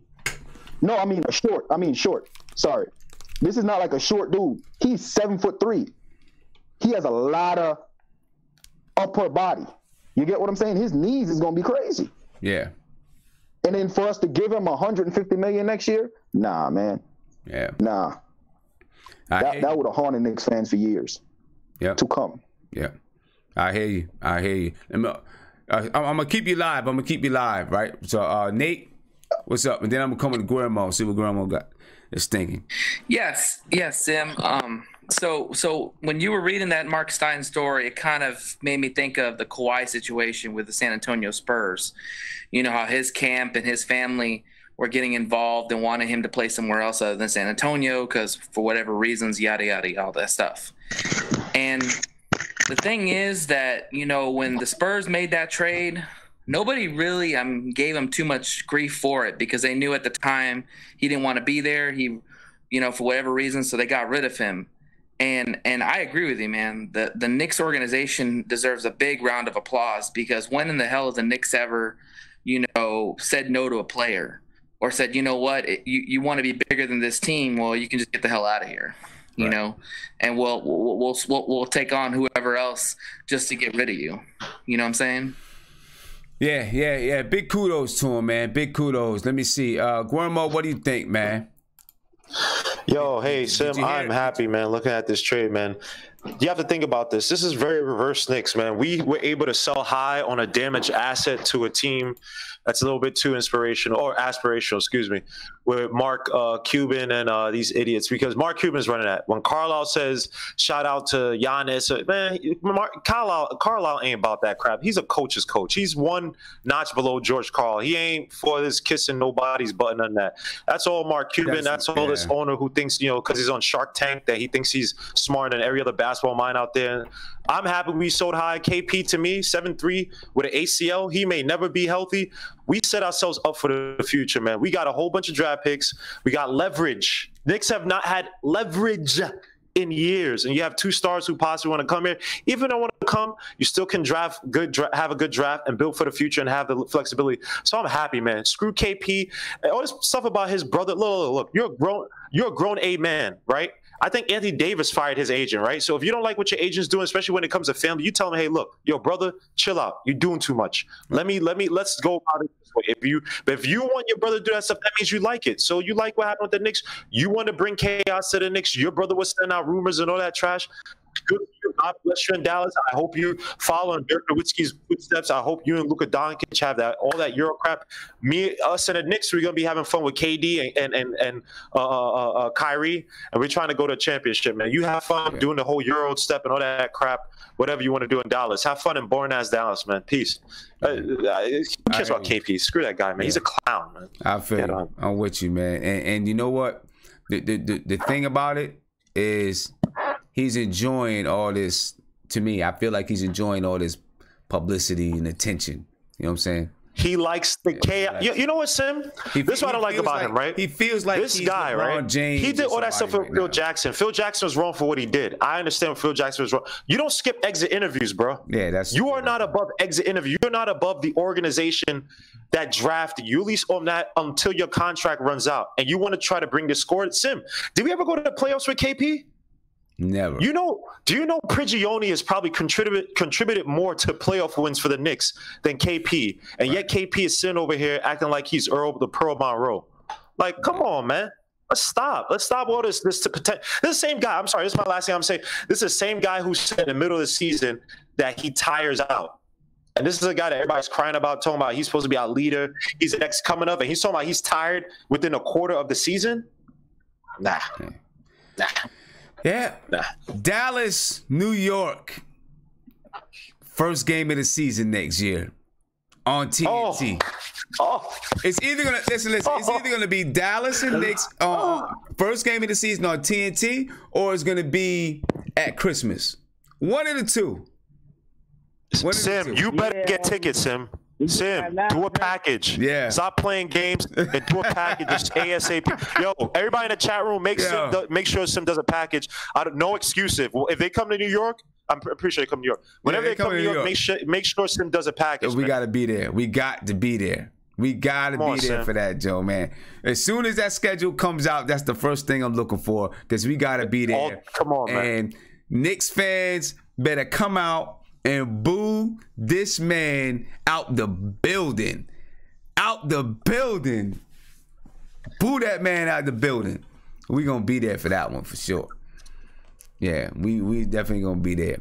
All right, ladies and gentlemen, it's late, man. It's 1 o'clock in the morning. 1:30 in the morning. I'm glad you guys stayed on with me. I really appreciate it. But I'm about to head off. And I know you guys got to head off. People got to go to work in the morning. Before you do that, though, please just subscribe to the channel. Right? Hit that notification bell. Give me a thumbs up. But make sure you hit that notification bell so anytime I go live, drop a video, you're able to you'll get notification right away. All right. But ladies and gentlemen, I'm out. I'm gonna come around to everyone in the chat, get their last words, and then we are going to head out for the night. Tony, you want to give me your last words, my man? Yes. Shout out to the chat. Yo, Black, this time. If you haven't subscribed. Then keep one love, everybody. All right, peace. No doubt. And people that didn't get through on the call, I apologize. I'll make sure you get through on the call next time. All right. So I apologize if you didn't get through on the call. It happens like that sometimes. Remember, subscribe to the channel. Give me a thumbs up. You know what I'm saying? Hit that notification bell. Guillermo. Yo, it was good, Sim. Yo, you here, man. Hey, man, screw KP, man. I'm happy what I saw with Mitch. DHJ got some potential, man. I'm just happy. I'm excited for the future, man. I'm actually happy the Knicks made a good move with the whole KP thing. I'm looking forward to next year. Again, Sim, everybody reminds Sim that he better get the package. I'm getting it. For the one time, he better get the chicken wings, too. No food that's going to run out. This. Yo, yeah, I mean, it happens, man. We get a lot of people in there, man. We're gonna, people gonna eat. But I'm definitely gonna be getting packages. Yeah, see you guys. All right. I think he said see you guys. I don't know what he said, but we definitely getting packages for that game next year. I don't know why. Somehow the chat froze up. Nate, it's on you, my man. Hey, man. I just want to say this. I'm tired of the KP talk, man. Let's let this be our last discussion about KP, man. Let him go to his own team, do his own thing. Hey, man, we're better for it. We got draft picks. We got cap money. We've got freedom from bad contracts. I mean, let's just turn the page on KP, wish him the best. And, hey, man, ready to roll with the Knicks and, just see what the squad's going to look like next year. All right. I'm with you. Sean Rock said to make some KP suck shirts for the game. I might just do that. Head up. I might just do that. Isaiah, man, so it's on you, brother. It's on me? It's on you, my brother. It's on me, Sim? Yes, sir. Yo, Sim. Sim, didn't I say about Giannis? Didn't I say that a couple episodes ago?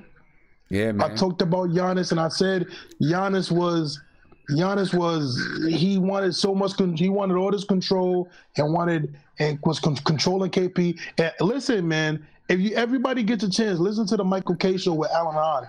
He literally said he tried to talk to Giannis and tell him this is not what you do here. This is not what you want to do for a young player. And what did Giannis do? He brushed him off like he didn't know what he was talking about. Like Alan Hahn don't know Alan Hahn hasn't been here. Yeah. Listen, man, I'm gonna say this right now, and this is what I say for KP. You gotta let your father, you gotta let your brother go. I know that's your brother, but you gotta separate family and business. Listen, even Beyonce had to fire her father, so that's how it is. But let me say one more thing, before I go. All right.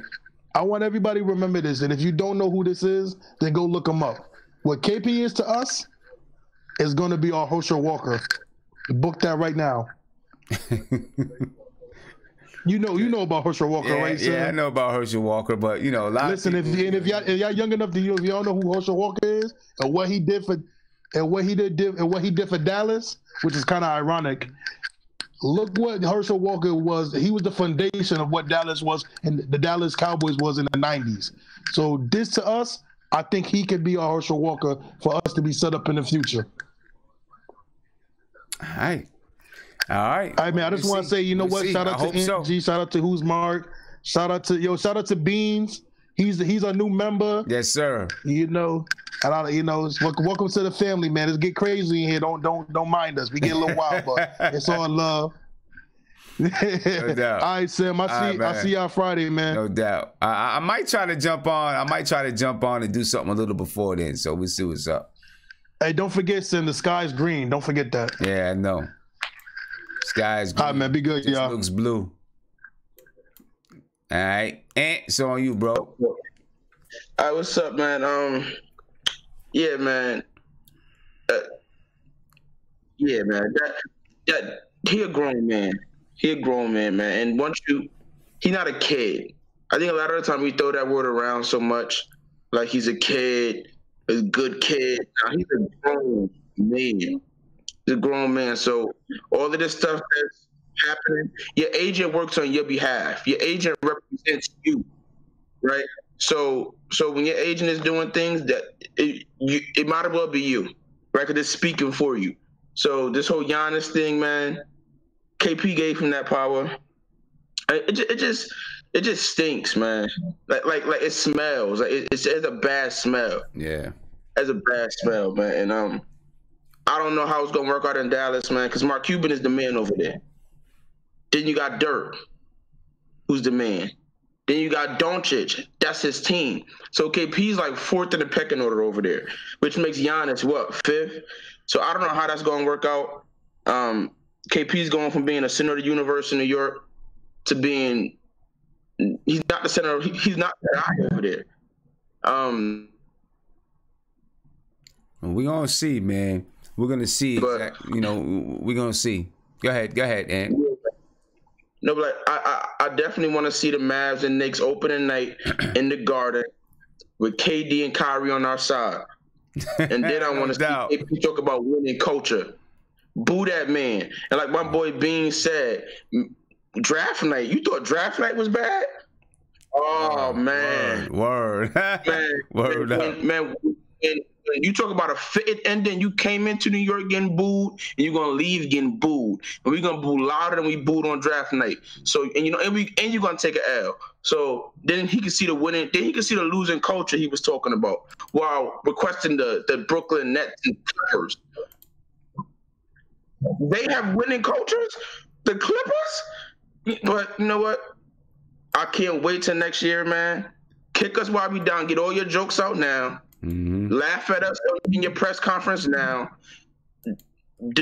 Belittle us now, but next year, do it on the court. I want to see you do it then. That's it, man. That's all I got. No doubt. All right, Ant.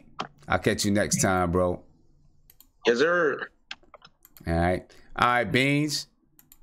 It's on you, brother. All right, fam. Like I said, man, just to wrap it up, we looking good going forward. All I can see right now is what's ahead of me.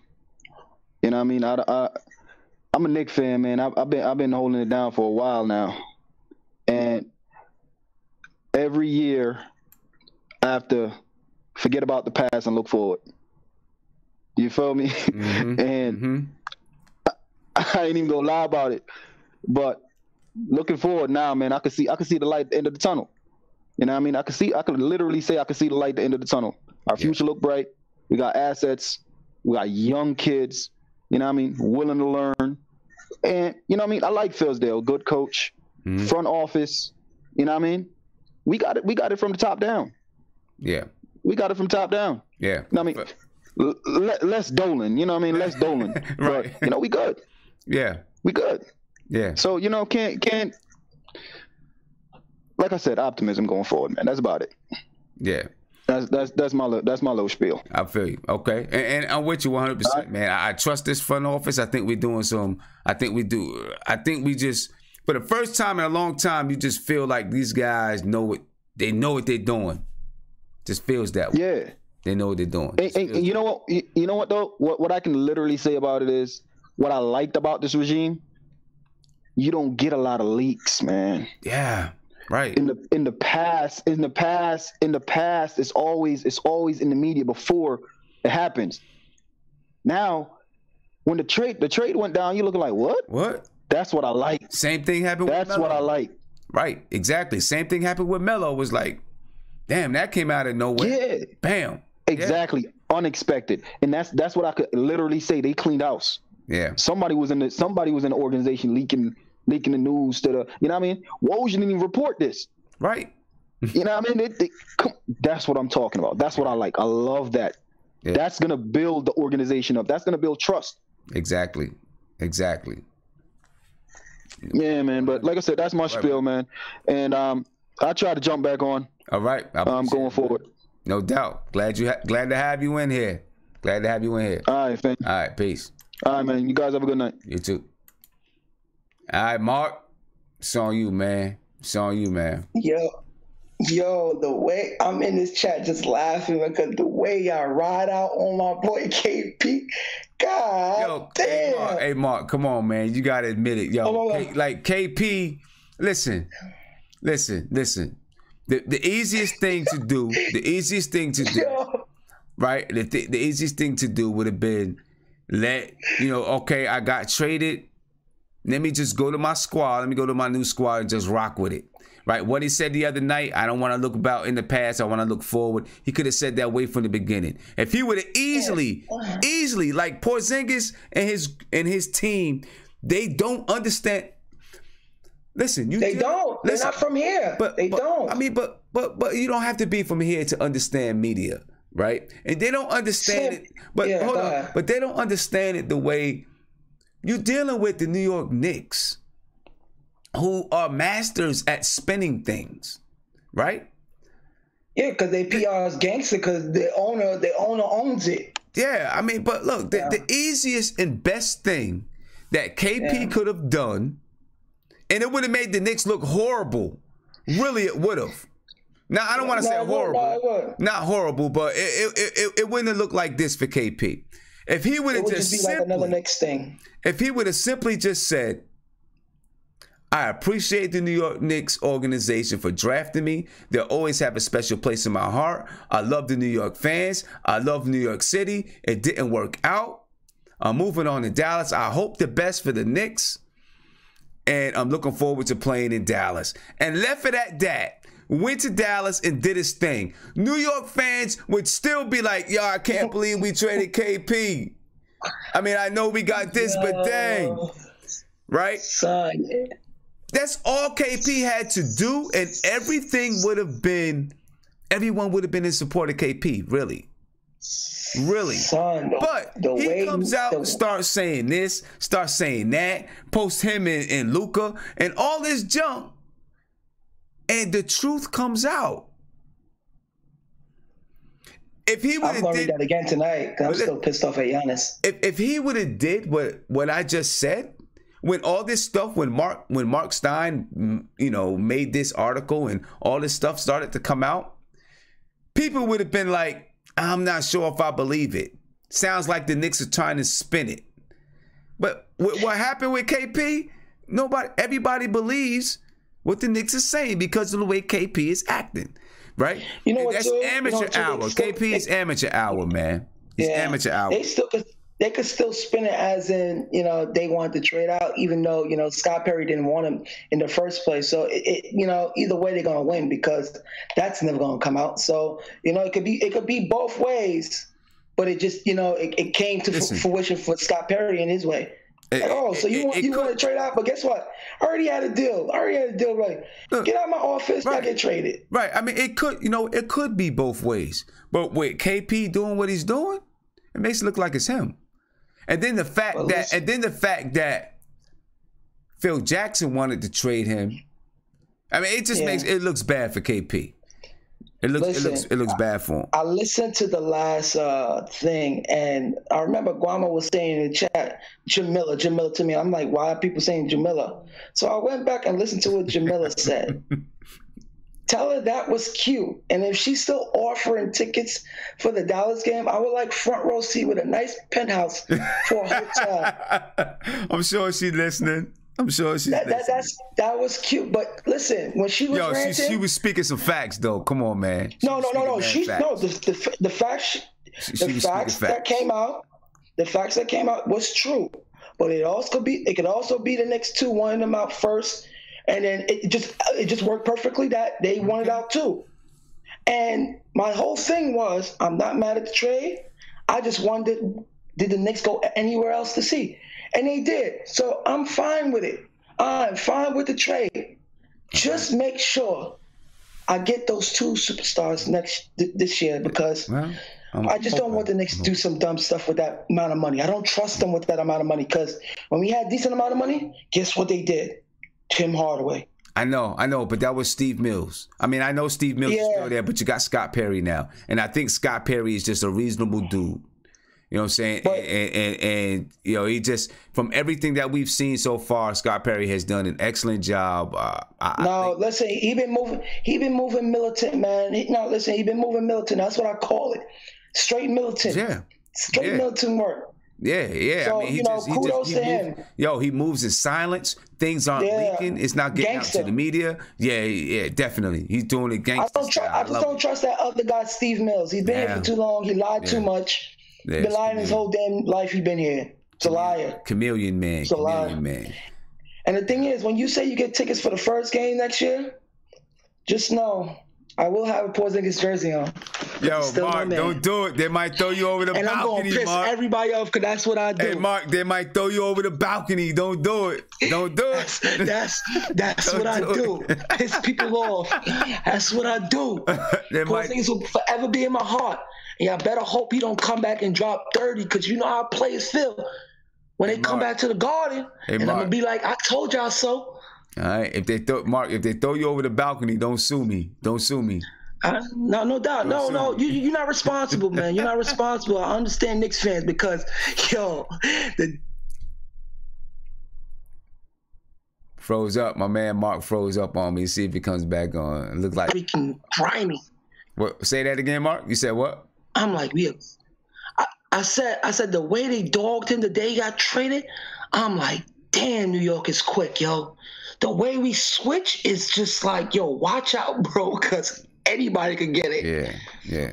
But all that goes to Giannis, all of that, because he was doing business, and the brother was, he's the little brother, so I understand him, because I had an older brother, and they follow what their bigger brother do if they, they grew up together and stuff like that. And remember, he was a basketball player, and that's why KP felt comfortable with him. So y'all got to understand from KP standpoint. But we don't have to talk about him no more, because I was surprised you brought him up today. Yeah, well, I was surprised you brought it up. I didn't want to. I really didn't want to, but some information came out, so I'm sure people wanted to talk about it. That was the pettiness in you, so you wanted to bring it up. It's all right, Sam. You did a good job tonight. Only I seen through that. You know what I mean? Yeah, all right. You got a little playful with that, but it's all good. I got my answer. We all good. KD, AD. Cool. Listen, man. On God, Pelicans is doing what they need to do. Listen, man, I'm in a good mood. Man. All right.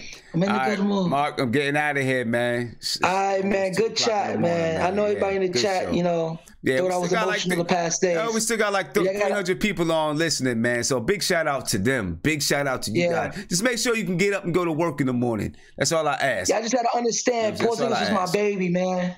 Yeah, that's all I ask, man. Just make sure y'all can get up and go to work in the morning. Look, Porzingis is still Porzingis, Tim Hardaway, Kanter. They're still in my intro. I got to get a new intro. I'm working on it. You got to remove him now. Got to get him out of there. You got to remove him now. Got to get him out of there. It's over. All right, ladies and gentlemen, I'm out, man. We didn't even get a chance to talk about, Detroit and the Knicks on Friday. Oh, come on. It don't even matter. It don't even matter, man. It don't even matter, man. We in a good space right now. Yeah, no $75 million in cap. I'm out. Let's see what we can do. Ladies and gentlemen. We out. Peace. Yo, Sim. Yo. Just before you go, I said when I read the mail, when I read it from Mark Stein today, I said it was just Giannis. It was Giannis, man. And I've been to like overseas, and the way the families are, Porzingis is going to listen to everything his brothers say. It was nothing that he could have done himself. And he's young, man. You gotta understand, 23 years old with millions of dollars in New York, he's impressionable.